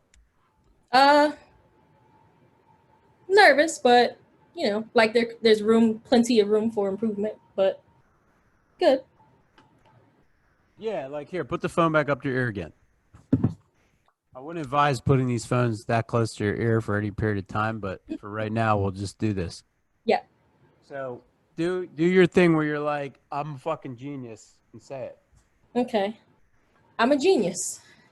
I'm a fucking Okay, genius. now take the phone away when you say I'm a fucking genius, and make pretend you're like Tony Robbins on crack. Oh, okay. Oh, did you hear her? She's like, oh. I'm a fucking genius. There you go. There you go. Yeah, then put that phone back, right? You see what you can do, right? You get that? Okay, yeah. All right, so you got a lot of space. Mm-hmm.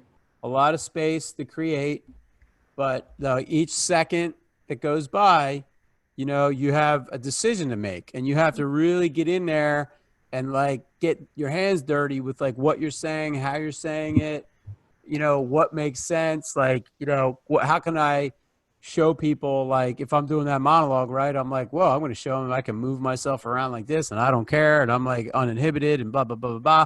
There's a lot of things you can do, right? Take advantage of those moments. All right. What's the story about? The story's basically about navigating love, sexuality and identity in high school. Perfect. All right. What about, you remember that being in high school? Yeah, I do. Right? And we ought to deal with that type of stuff, right? Mm-hmm. Some of us had challenges way beyond what some of us other ones had, you know? Mm-hmm. All right. So now tell us about the character a little bit. Rue is a 17-year-old recovering drug addict. Mm-hmm. She is kind of just exploring her sexuality, so she just realized that she's gay. She's dealing with very, very deep depression. She lost her father. So it's pretty much an overview of her. Okay. So you're never allowed to say that. Okay. Remember that, everybody? Yeah. Like yeah. the goal will be, if you're ever asked this question, to just keep rattling stuff off till somebody tells you to stop. Right. Because what does that mean? Well, that means that you really went to town on your preparation. Right. Because if you're stuck and you're like, well, you know, you'll just say things like, well, that sums it up. You know what I mean? Because that's you saying like, well, I don't know what else to say, so I'll just say the words that sums it up, right? Mm-hmm. Or you'll start to talk. Remember how Tony was talking earlier on? He was like, well, I think you knew all about your character tone. I'm just saying that, like, you know, you could be very direct. Like, I think Matthew kind of nailed it a little bit, like very specific, direct, kept moving, like just really just giving us a snapshot, right? And then allow your performance to really, you know, fill in all the blanks for us. So yeah, you're never allowed to say, I think that's about it. You got to keep rocking. And I'll give you those tonight. I'll give you some things to think about. All right. You have the who, what, where, why, when, how. That starts digging in there, but I'll give you some other things tonight. All right. All right. Give her a hand, everybody. Thank you. Good. Very good. Okay. Jordan, you ready? Yep. She's been in her car this whole time. I hope not I know. driving. Well, my family's having a party, so. Oh, sorry. Well, yeah, so I need some space. Gotcha. All right. So hi, everyone. I'm Jordan Kowalski. I'm going to be doing Tiffany from Silver Linings Playbook. Do you feel that? That's emotion. Has anybody ever told you how Tommy died? We were married for 3 years and 5 days, and I loved him. But for the last couple of months, I just wasn't into sex at all. Some of that's just me, and some of that is him wanting me to have kids. And I have a hard enough time taking care of myself. Anyway, one night he drove to Victoria's Secret at the King of Prussia Mall to get some lingerie to get something going. And on the way back, he stopped at 76, and he got hit by a car and killed. And the Victoria's Secret bag was still in the front seat. That's a feeling. Scene. All right, Jordan. Nice job. Nice job. Coming from the car. Sorry. All right. So what's that? Sorry, from the car. Yeah. So how do you feel with that? I feel like I've practiced it so much better than that, but that's just because I'm on the spot and I know I need to do better with that. I've definitely done a lot better before, but it's fine. Okay. Yeah. I mean, that's one thing too. Like we all kind of have an image or whatever, an idea of what we think it is, and then we do it. It changes it a little bit. But then also something to realize too is like sometimes other things come into the moment that you might be experiencing, and you might have nailed it one week, and then the next week you do it again, and it's like a totally different story. So you got to get through that part of this process as well. And really what that is like everybody knows what McDonald's is, right? Mm-hmm. So the fact is that, the reason why McDonald's works so well is that it's consistent, right? Like over time, it's been so consistent that you can go to McDonald's and like practically get something that tastes the same, right? Like I'm not, sometimes you go to McDonald's, it's like really delicious and hot or whatever. I don't go to them all the time. I'm just saying I have been to them. And sometimes you would go to one and it's like cardboard. But for the most part, it's consistency. Do you understand? So you as the artist, believe it or not, you're going to have to become durable, like with, the way you perform. And it ain't always going to be like, bam, oh my God, I nailed it perfectly, right? It's going to be like, wow, I'm getting close. And then you have to start to understand how to keep consistency with it. So all I'm saying is kind of like be patient, you know? Yeah. You get that? Mhm. Cool. So what's the story about? Okay, so there are the two main characters is Pat and Tiffany. Mm-hmm. And Tiffany's a widow, and Pat is kind of mentally ill, and he just got out of the hospital. He's trying to get over his ex who cheated on him, and he has bipolar. And Tiffany is his friend's wife's sister, and they meet, and she's a dancer, and they have this deal. And basically, she tries to pull him away from his ex. She wants him to get over it. And she was like, in that scene, she was like explaining like what happened to her husband. Okay. So go through that in your mind again real quick. And in one cohesive sentence, kind of just say like, speak to the kind of heart of the matter, to the root of what it's about. Relationships. Yeah, relationships, trying to move on, I guess. People helping each other move on. Okay. Yeah, I mean, when you look at that movie, is that kind of something that you think like, wow, we saw that in that movie? Yeah. Okay. All right. And what about your character? So Tiffany's a widow. She has brown hair. She's white. She's in her mid-20s, I think. Mid or late 20s. So how old is that? 26, 27, I think. Okay. Actually, yeah. Yeah, I just did look that up. decide. Yeah, just Yeah, decide. Just 27. write it down. Yep. She's kind of sad. She's like getting over her late husband. She's tired of people letting her down, and she's just kind of like trying to move on with dancing, and she's trying to help. She meets this new guy, and she's trying to help him. And she's pretty quiet. She keeps to herself. She lives in Philadelphia. Yeah, she has a sister. She's a dancer. She lives alone. I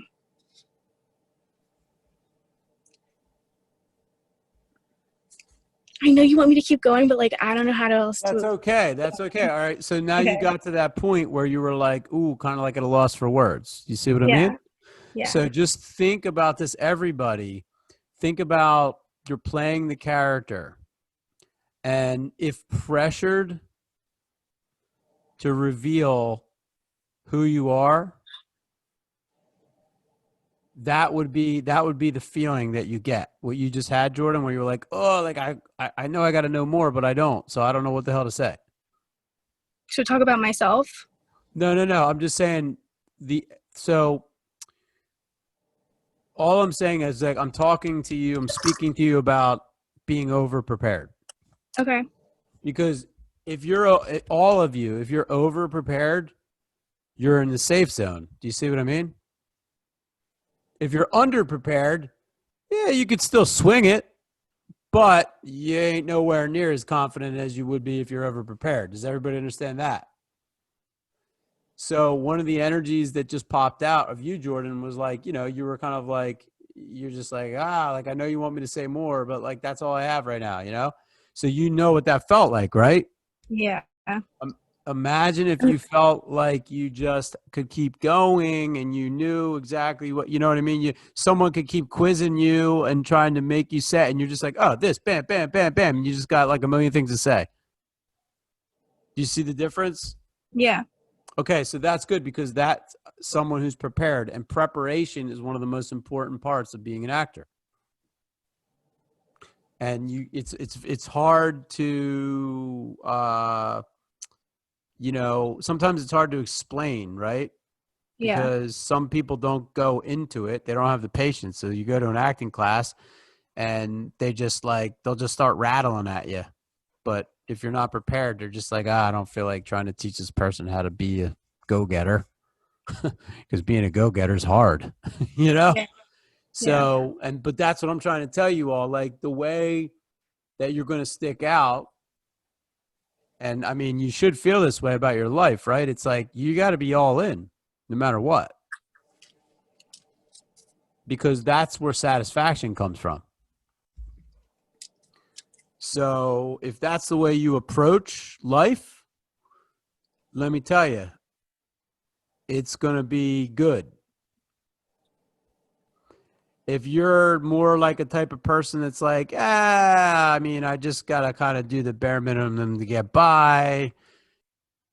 This is my job. I'm just going to do my job and not, then, I'm not, Jordan, I'm not diming you out. I'm just, you inspired me to talk about this because it's something you all need to know and you all need to have this type of edge, right? And you got to know that that's the truth, right? There's going to be people that are probably going to try to make it be okay. They're the people that are very much so okay with not over preparing. Does everybody understand that?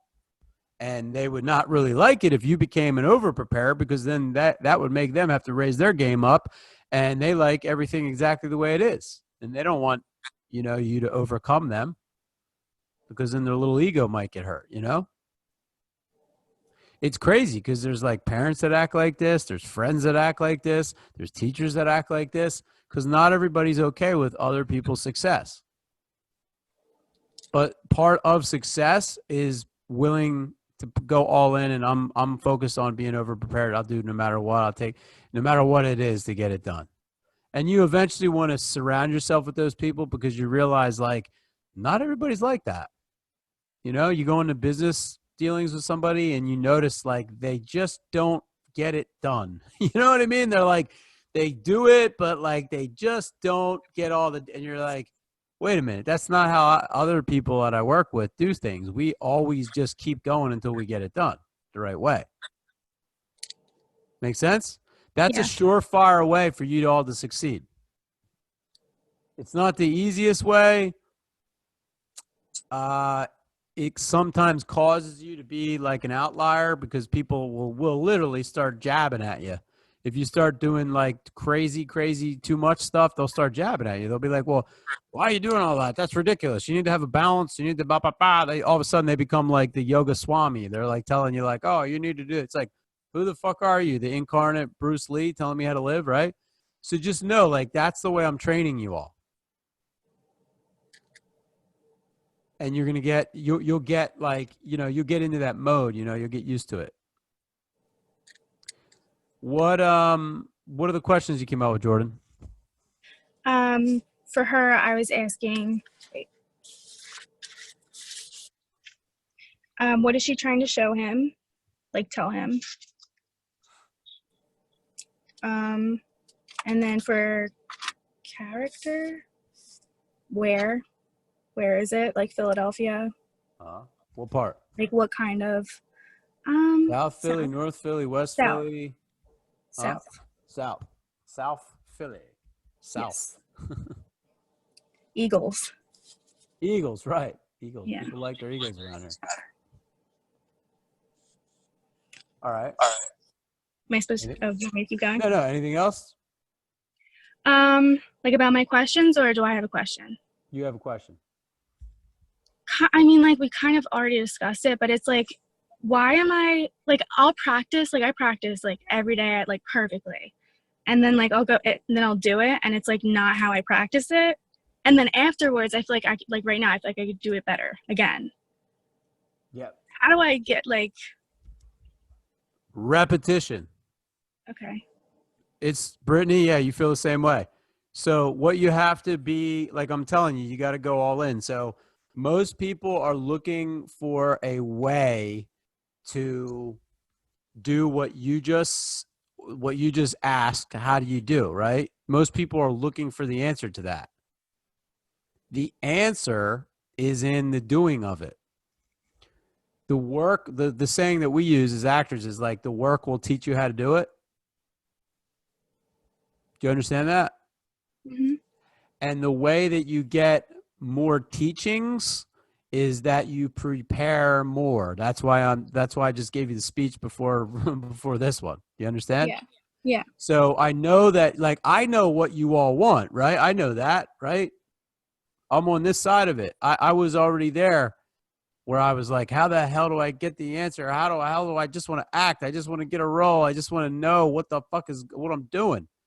And, you know, the explanations that I got were go underground or, you know, but I wasn't satisfied with that. So I went and I had to figure it out. And what it is repetition is a very powerful mechanism to discover the answers that you seek. Repetition is a very powerful mechanism, if not the most powerful mechanism, to help you discover the answers that you seek. Does that make sense, Jordan? Yeah.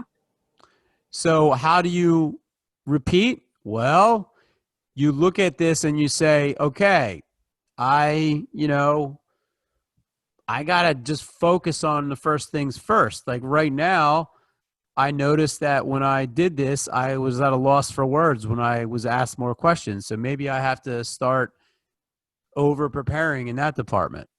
And then next time I get a chance to perform, maybe I might just learn a little bit more. And that's the way the art form will teach you. It's not going to give you something that you don't deserve. Yeah. It's only going to give what you're putting into it. It's only going to give you that back. Now, that in and of itself could be frustrating sometimes. But knowing that that's just the way it is, and different people are like, we're literally all different. So we all have different experiences. Some of us are going to be able to blow it out of the ballpark after a couple weeks. Some of us, it might take a couple of years. But you have to be patient and understand that you're willing to do what it takes to get what you want. And if you acquire that type of perseverance and commitment level, you will get what you're after. It's inevitable. It cannot not happen. But you've got to be committed. And the way your commitment shows up is like being on time, knowing your stuff, over preparing, getting, like really listening. Okay, for instance, if I'm learning new information, I'll listen to it 3, 4, 5 times. I'll write it down. I'll teach somebody it before I teach you guys. You know the thing I did on Monday night, you all? I taught that at 8 o'clock in the morning that day. I learned it. I learned it the first time. I fell asleep because it was blowing my brains apart. And the second time, I listened to the whole thing, but it took me like 5 hours until 3 o'clock in the morning. And then the next day, I taught it at 8 o'clock. And then I taught it again when I saw you guys at 7 p.m.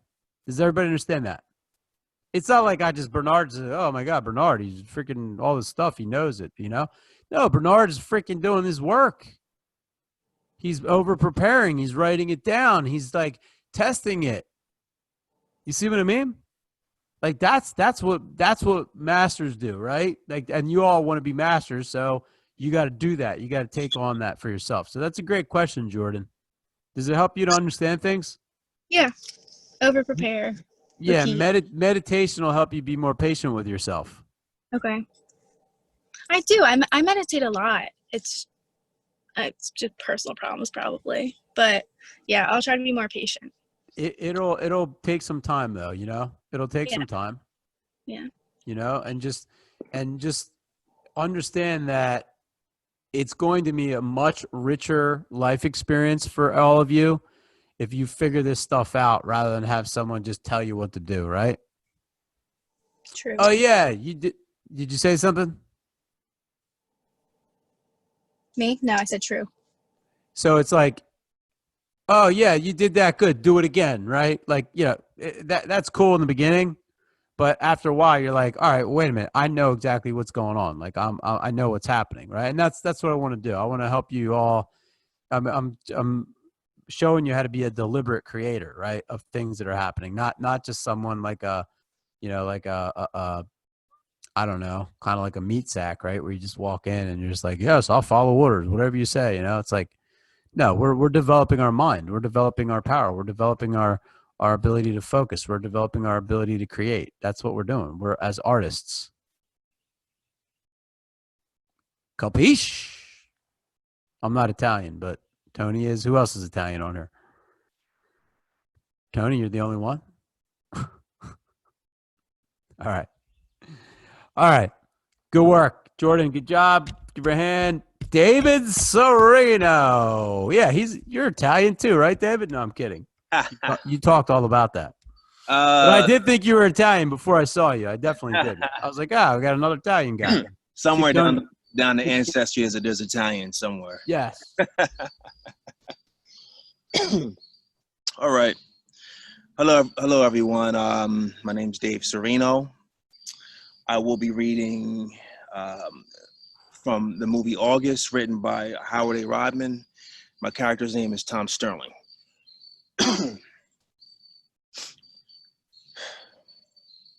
It's not what you think it is, believe me. Things have changed since that article was last written. 5 months ago, when that was written, Josh and I were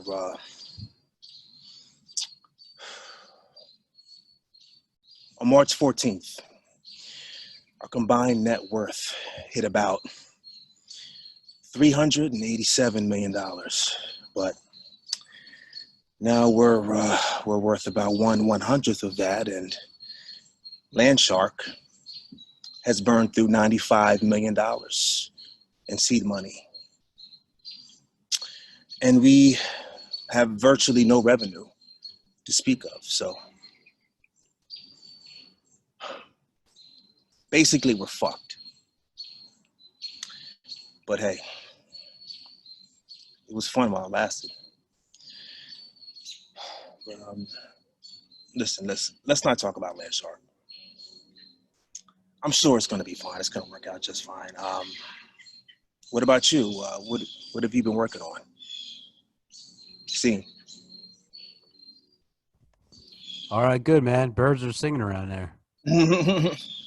Yeah, I live in the wildlife. I apologize. Oh, that's all right, man. It's the only place to do it. That's the only place to live. I live near the woods too. All right. Man, if I didn't have my woods, I don't know what I'd do. I come out here to relax, you know. Yeah. So, all right, good job, David. It was good, man. It was focused. It was good. Tell us about that story. How'd you feel, by the way? I felt good, but you know, I'm still exploring the character Tom Sterling. I'm exploring his mind. So my thing is, I want to get into what he's thinking of. So you know, that's the prep work. But I felt good. It's in the beginning stages. I'm working on trying to make it a little bit more natural, a little bit. I mean, I felt like it sounded natural, but I just wanted to make it more comfortable. I'm saying within myself. I mean, it feels pretty comfortable, but I'm still exploring. All right, good, man, good. All right, tell us about that story in maybe like a powerful sentence. Speak right to the heart of it. Highs and lows of life, learning to navigate the low points when you lose everything. And I think that's what the story is about. Okay, and is there a comeback? In the story, there's hope for a comeback, but the way the story ends, there is no comeback. Well, okay, there is a comeback for his brother, who's his partner in the business. Mm-hmm. But for Tom Sterling, the character, I guess the comeback for him is more emotional, but not financial. But it depends on how you look at it, like what your perspective is. If it's money that you want, then no. But emotionally, yes. Okay. Yeah. All right. What about your character? Tell us about him. Okay, Tom Sterling, 36. He's from New York City. Grew up with dreamers as far as his parents is concerned. He's all business, Caucasian. He's arrogant, but he gets humble really quickly. But it's hard for him to get humble, but he's an arrogant guy. There's more to him, but those are the base points. If you want me to. How do you play a Caucasian? Well, you don't really play Caucasian. I mean, you play more of the traits of the character, and make the traits relate to you. Even though I'm African American, he's Caucasian. I'm not trying to play a Caucasian man. Obviously, I can't. But what I can do is look at his traits, because we could put white makeup on you. You could look white. I think that was done in the 80s with that one movie. I forgot what it's called, but I don't. Well, white chicks did it. The Marlon and Damon and Marlon Wayans did it, right? Yeah. You could do it. You can technically, but I like. So what are some of these traits? What are some of these traits of these Caucasians? Well, as far as Tom's character is concerned, just well, that's a good question. I have to explore that a little bit more. Just ask them, ask these people, like, what's it like being white? True. And I actually, one of my best friends is actually Caucasian. His name is Albie, and we're pretty close. So, yeah, it's different. Like, like a white male is not going to understand what it's like to be a black male, right? So, I wouldn't expect a black man to understand what it's like to be a white man. Isn't that crazy? Yeah, how about that? That's why we have so many freaking problems. It's like we don't even understand. It's like right. It really is a different way of a different mentality. Just like I'll give you a quick example. Like the white friends that I have, I think it's a cold gene, and I'm not really trying to be funny, but like I'll think it's cold outside, they won't. You know what I'm saying? So they might wear shorts in the winter when it's snowing. Mm-hmm. Then I'm like, why are you doing that? You know what I mean? And they're like, well, I don't think it's that cold. But that's how they, you know what I mean? That's how they think. You know what I mean? Yeah. So I'm just like, hey, I don't understand it, but I could try to understand it.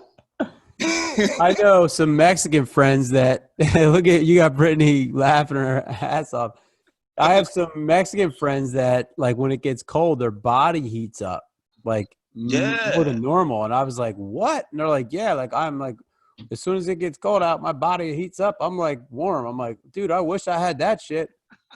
Damn. Like my body heats up, but not when it's like cold out. Like I actually get cold when it gets cold out, right? Like, I know, man.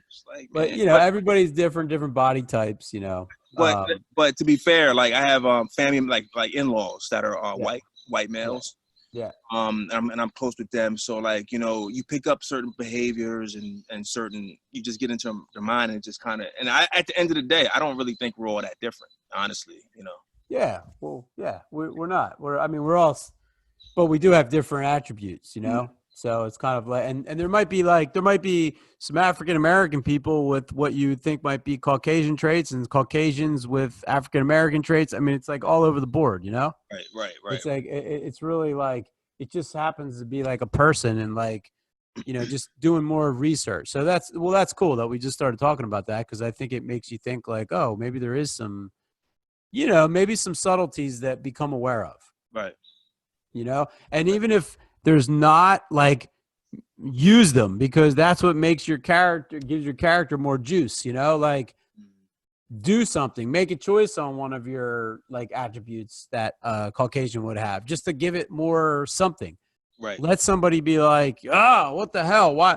Not all people are like, it's like, yeah, that's what you want. You want somebody to react. You want to make a choice, right? Right. You don't want to be too bland, like, oh, I don't see the difference, blah, blah, blah. It's like, you do want to have some kind of like contrast. That's what that's called. So this is a great point, David, to make right now, everybody, is that contrast is really important.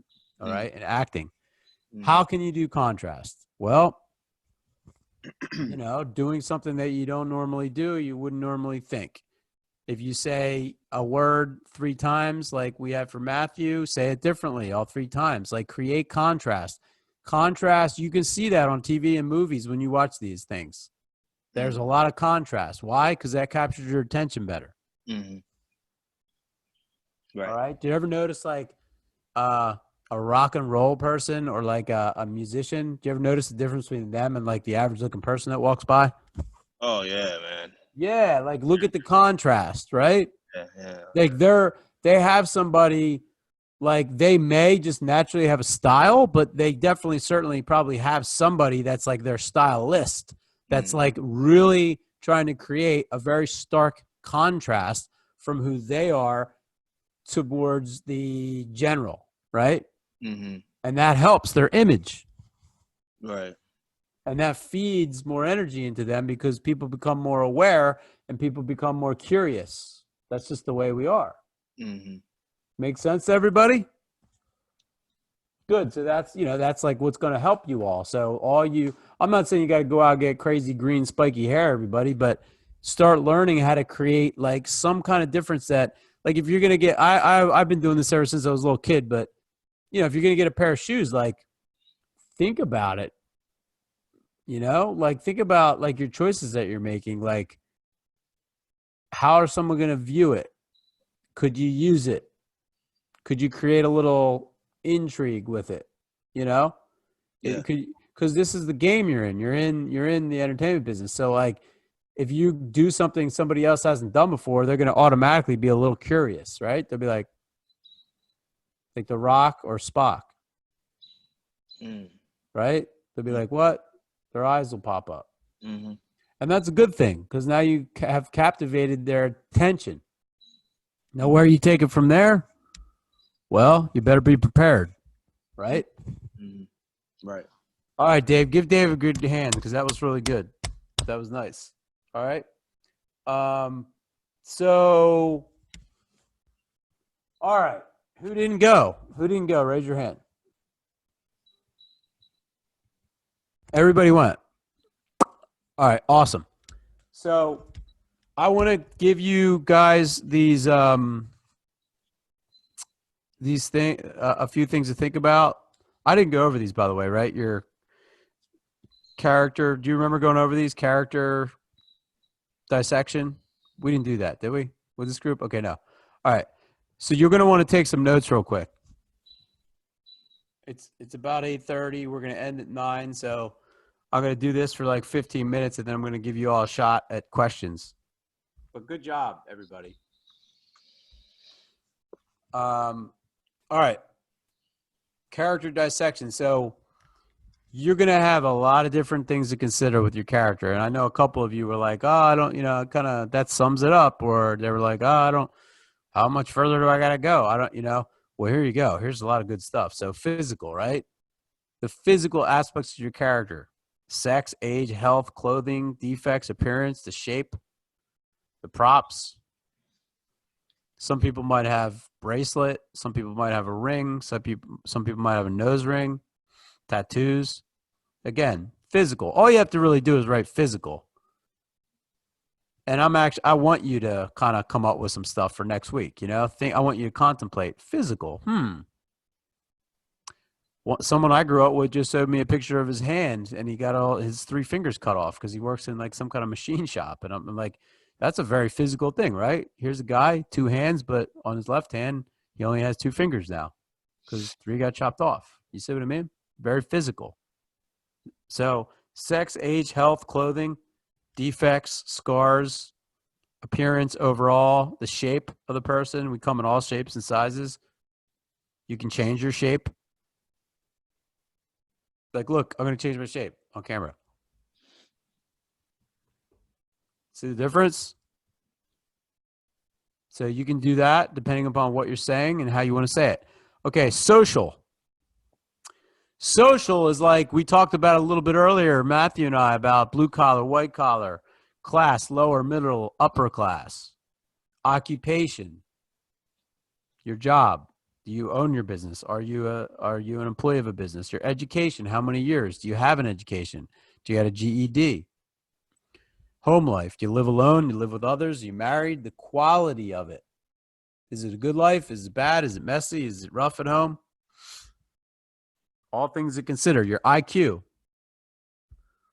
IQ is not always indicated by education. Just because someone went to Harvard doesn't mean that they're like super smart. What if they had an uncle that got them in? Didn't we just see that? What's his name? Crazy Macy and his wife trying to get their kid into like school or something, paying him off and shit. You remember that? It's a world we live in, right? So think about that. Race, Caucasian, African, Asian.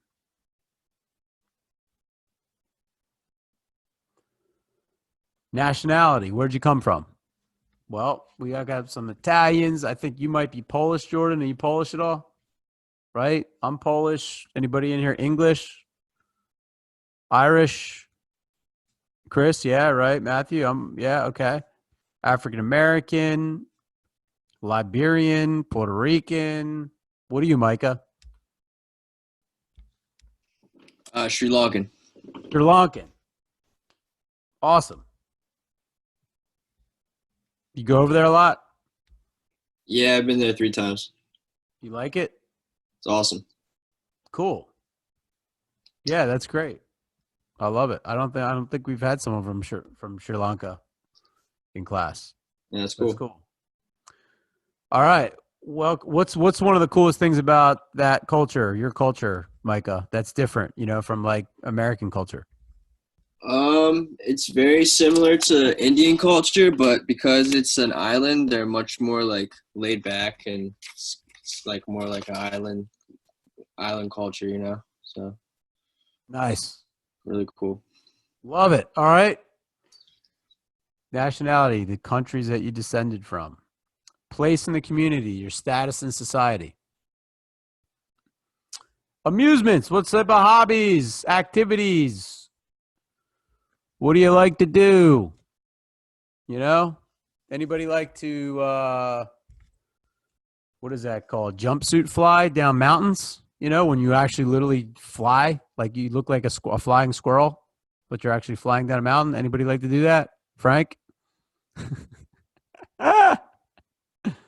I'd love to do it too. I just watched this like documentary. It's like, Don't Crack Under Pressure. And they were like the biggest mountain in Europe. These dudes jumped out of the helicopter and just started flying down. It was so amazing. It looked fun. I jumped out of planes for a living in the military. Yeah. That's awesome. What were you, Airborne Rangers or what was it? Marines? The 101st Airborne. 104th Airborne. Wow. That's awesome. Yeah, man. So yeah, you love it. Like, looks fun. Okay, we'll move on from social to psychological. Now, we talked a little bit about that because remember Tony was going into it a little bit. Everything in this section about psychological should describe the inside of your character, how they see themselves and his or her life, right? Or it, if you're playing an alien.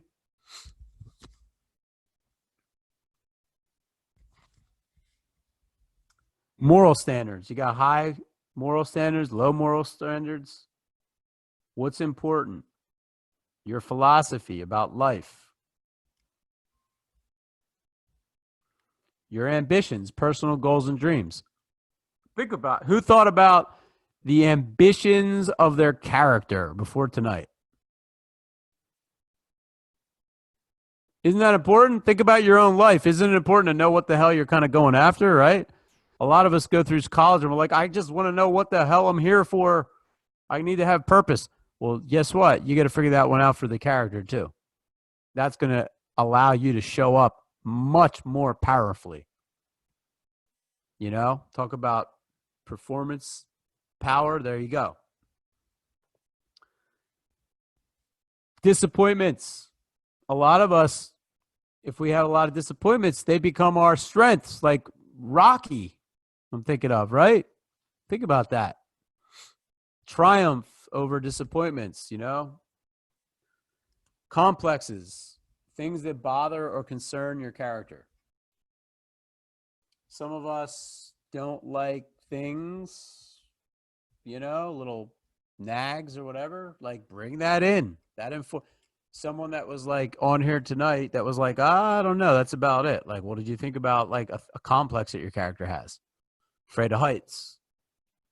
Drink 5 gallons of water every day. Like, you know what I mean? Like, start filling in the blanks with what you can, because that's going to feed your ability to show up in a powerful way. Abilities. What ways that your character excels in life and navigating problems? Do they have a short capacity and they freak out quickly, or do they have a big capacity, which is what we're all trying to gain here, right? Increase our capacity, because that increases us as a person, which enables us to show up stronger at a higher frequency. Qualities of the character of the person. Peculiarities, oddities, or unusual character traits. That's a good one. What's unusual about my character? Character's dialogue. Now, character's dialogue is,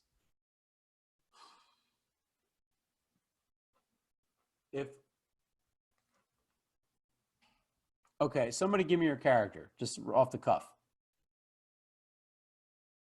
Anybody, just turn your mic on and start talking about your character.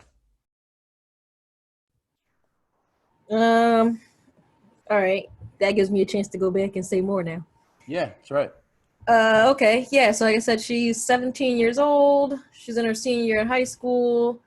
She's just getting out of rehab. Her dad just died. There you go. Character's dialogue. 17 years old, just getting out of high school, dealing with a bunch of shit going down. Just talk like your character. Not in the script. Just talk like your character. Go ahead.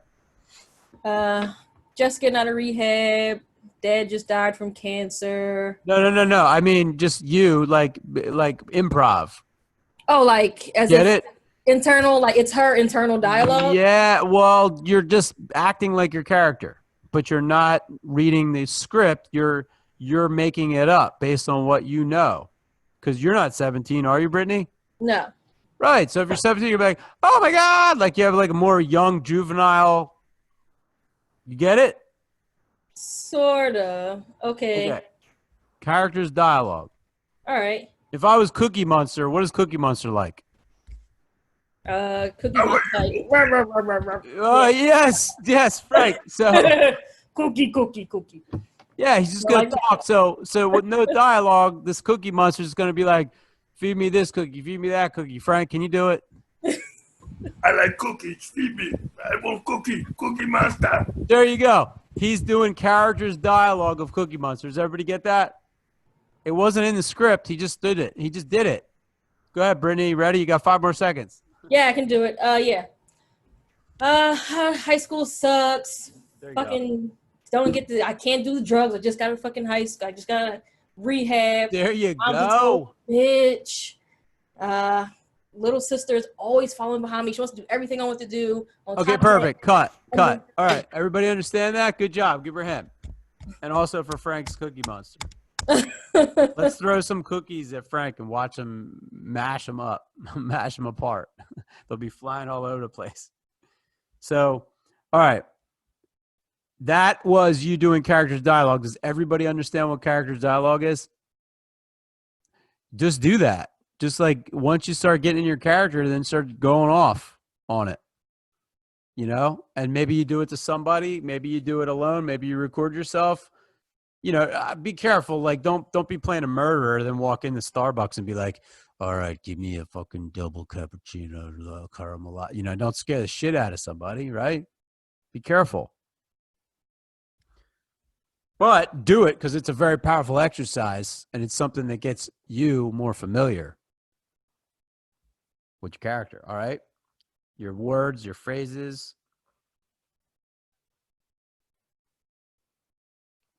Quoting expressions. That would be character's dialogue, right? Quoting expressions. All right, character's objective. These should be not arrived at until you've assembled the above information, really, because what is a character's objective? It's like a desire. So understanding, like, you know, your desire, your purpose. I think this is so important. Not only is this important for your life, but it's also important that you have to figure out what your character's main desire, or they call it main objective, is. Because without that, it's the same thing you're doing with that story, right? You're getting to the heart of what the story's about.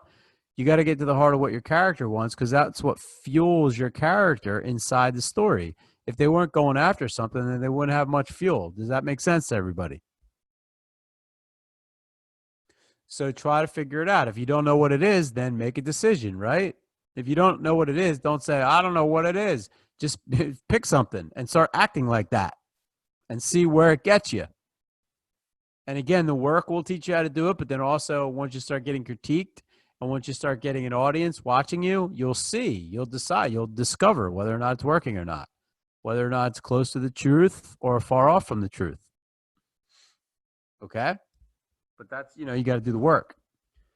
Your will. What's the strength of your will? Some of you said that as we were doing these exercises that it was a test of your will because you found your mind wandering off and you were trying to tell your mind to go one direction, but it kept wandering off.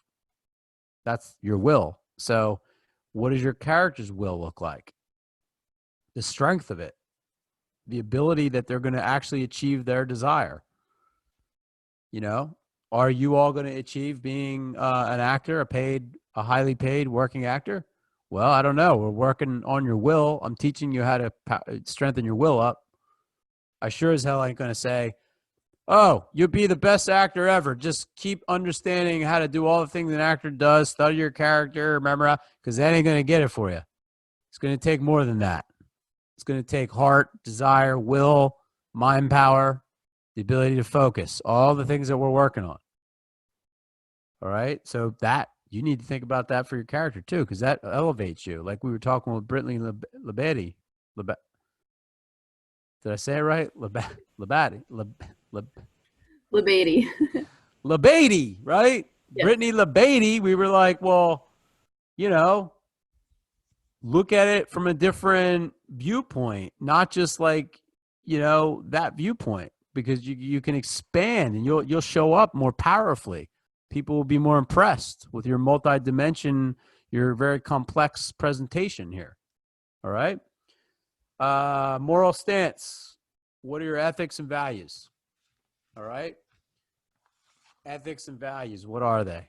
Determine them. Anybody think about their ethics and values of their character before they went tonight? The deeper you go, the more, the more you can flow. That's all I can say.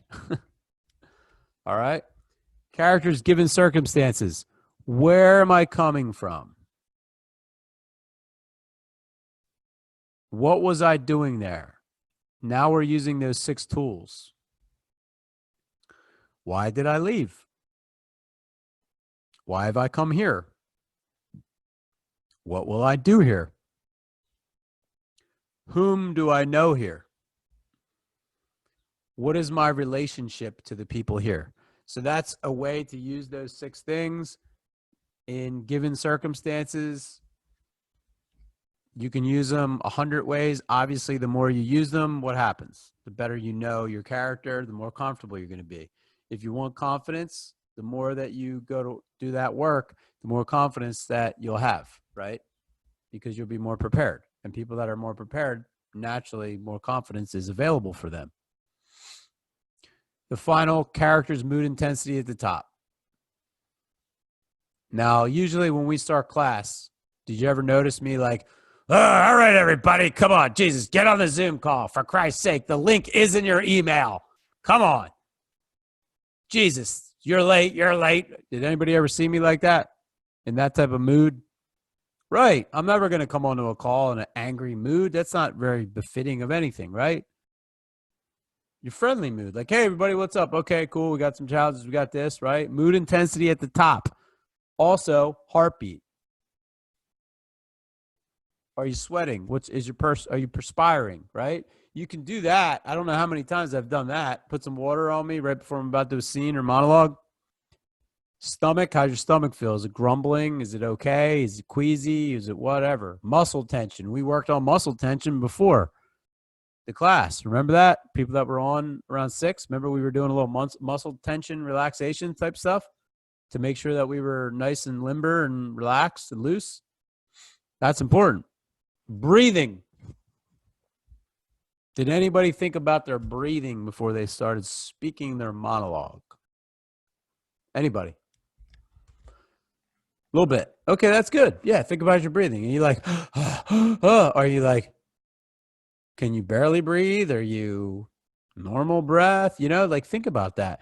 The more you think about, the more that you throw into the pile, right? The more details that you can put in, the more preparations that you make. It's like making a cake. You know, somebody can make a cake. It's a chocolate cake with that like generic icing. And then somebody else can make a triple layer with raspberry in it, with some like chocolate truffles on top, with some powder, with some writing on it. You know, it's like, whoa, that's like, you know, there's a little difference there, right? You can like what you like. It doesn't mean that you have to go all ornate, right? But I'm just saying, like, there's a little, like, there's more details that you can add to this that can really help you expand and gain more power. Because every time you put something in, you're going to get a little bit back. Questions? Who's got a question? Go ahead.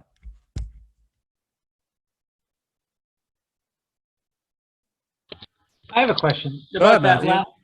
the last thing we just went over. Is that for yourself or for your character? So it's for you to consider about your character, and then you will change your behavior based on what you know that your character. For instance, if I'm in a scene and my character just ran up a hill, I'm not going to start that scene and be like, "Hey, how you doing?" You know, I'm going to be like, "Hey, how you doing?" You know what I mean? I have to be. There needs to be truth there. And even if he's in really great shape, "Hey, how you doing?" Just a little bit, right? And there'll be variations of that depending about what type of shape the person's in. The more specific, the better.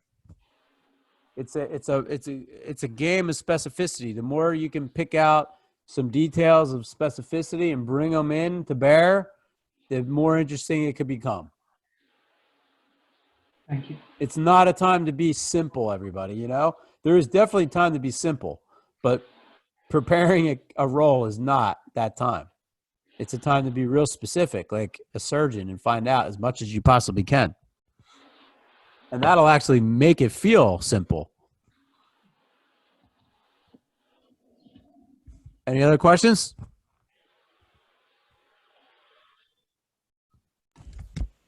I just was curious about like the call itself. Will we be able to get like a performance or whatever from today to try and like compare it to next week or whatever? Look at it. Yeah, I have it all recorded. Yep. Okay. I got it all queued up for you. I was just waiting for somebody to ask. Okay. Because most of the time, right, you're busy like on the class doing the stuff, or else you're going to the mentorship group. I don't want to overkill you with like all these emails and all these links, right? But if you ask for it, you know, I got it, so I can post it up. All right. But remind me again, Brittany. Remind me like tomorrow, because I got to travel like after. I'm literally like getting on the road in another hour, and I won't be. All right. So remind me. What was that?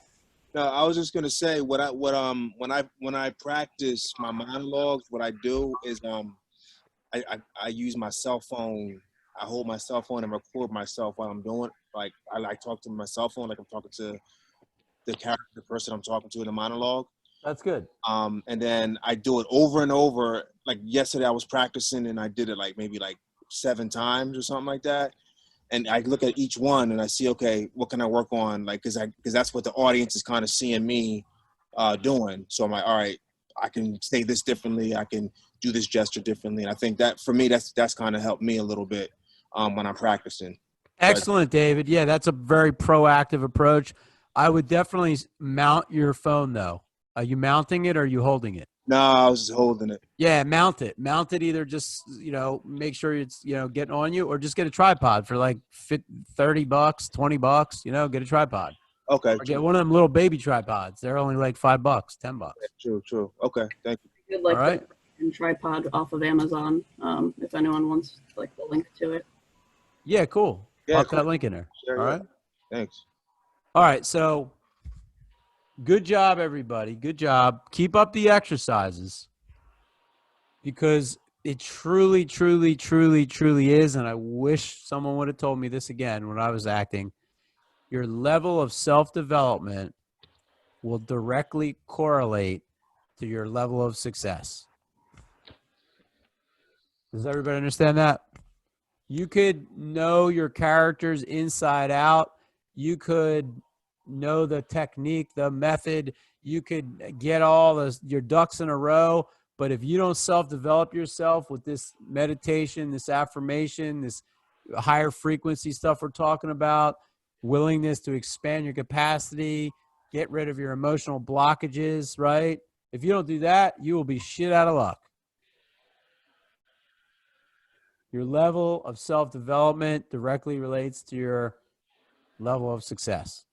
Because all this other good stuff, you're going to be able to like experience it at a higher level once you get through this stuff. And it ain't easy. Some of us are going to have, you know, Frank had a challenge this week where he had to go to a funeral and come back. And it's like, you know, that's an emotional kind of thing that just happened, you know? So it's got to be dealt with. So just keep your meditating, keep your affirming, keep tweaking it. Jump on to the mentorship call because that stuff's really valuable. And there's 5 months of calls that are all queued up in a playlist. All you got to do is click in the group on any one of them, and I think you can access all of them. Is that true? Does anybody remember that? If they listen to a recording, do you see the other ones?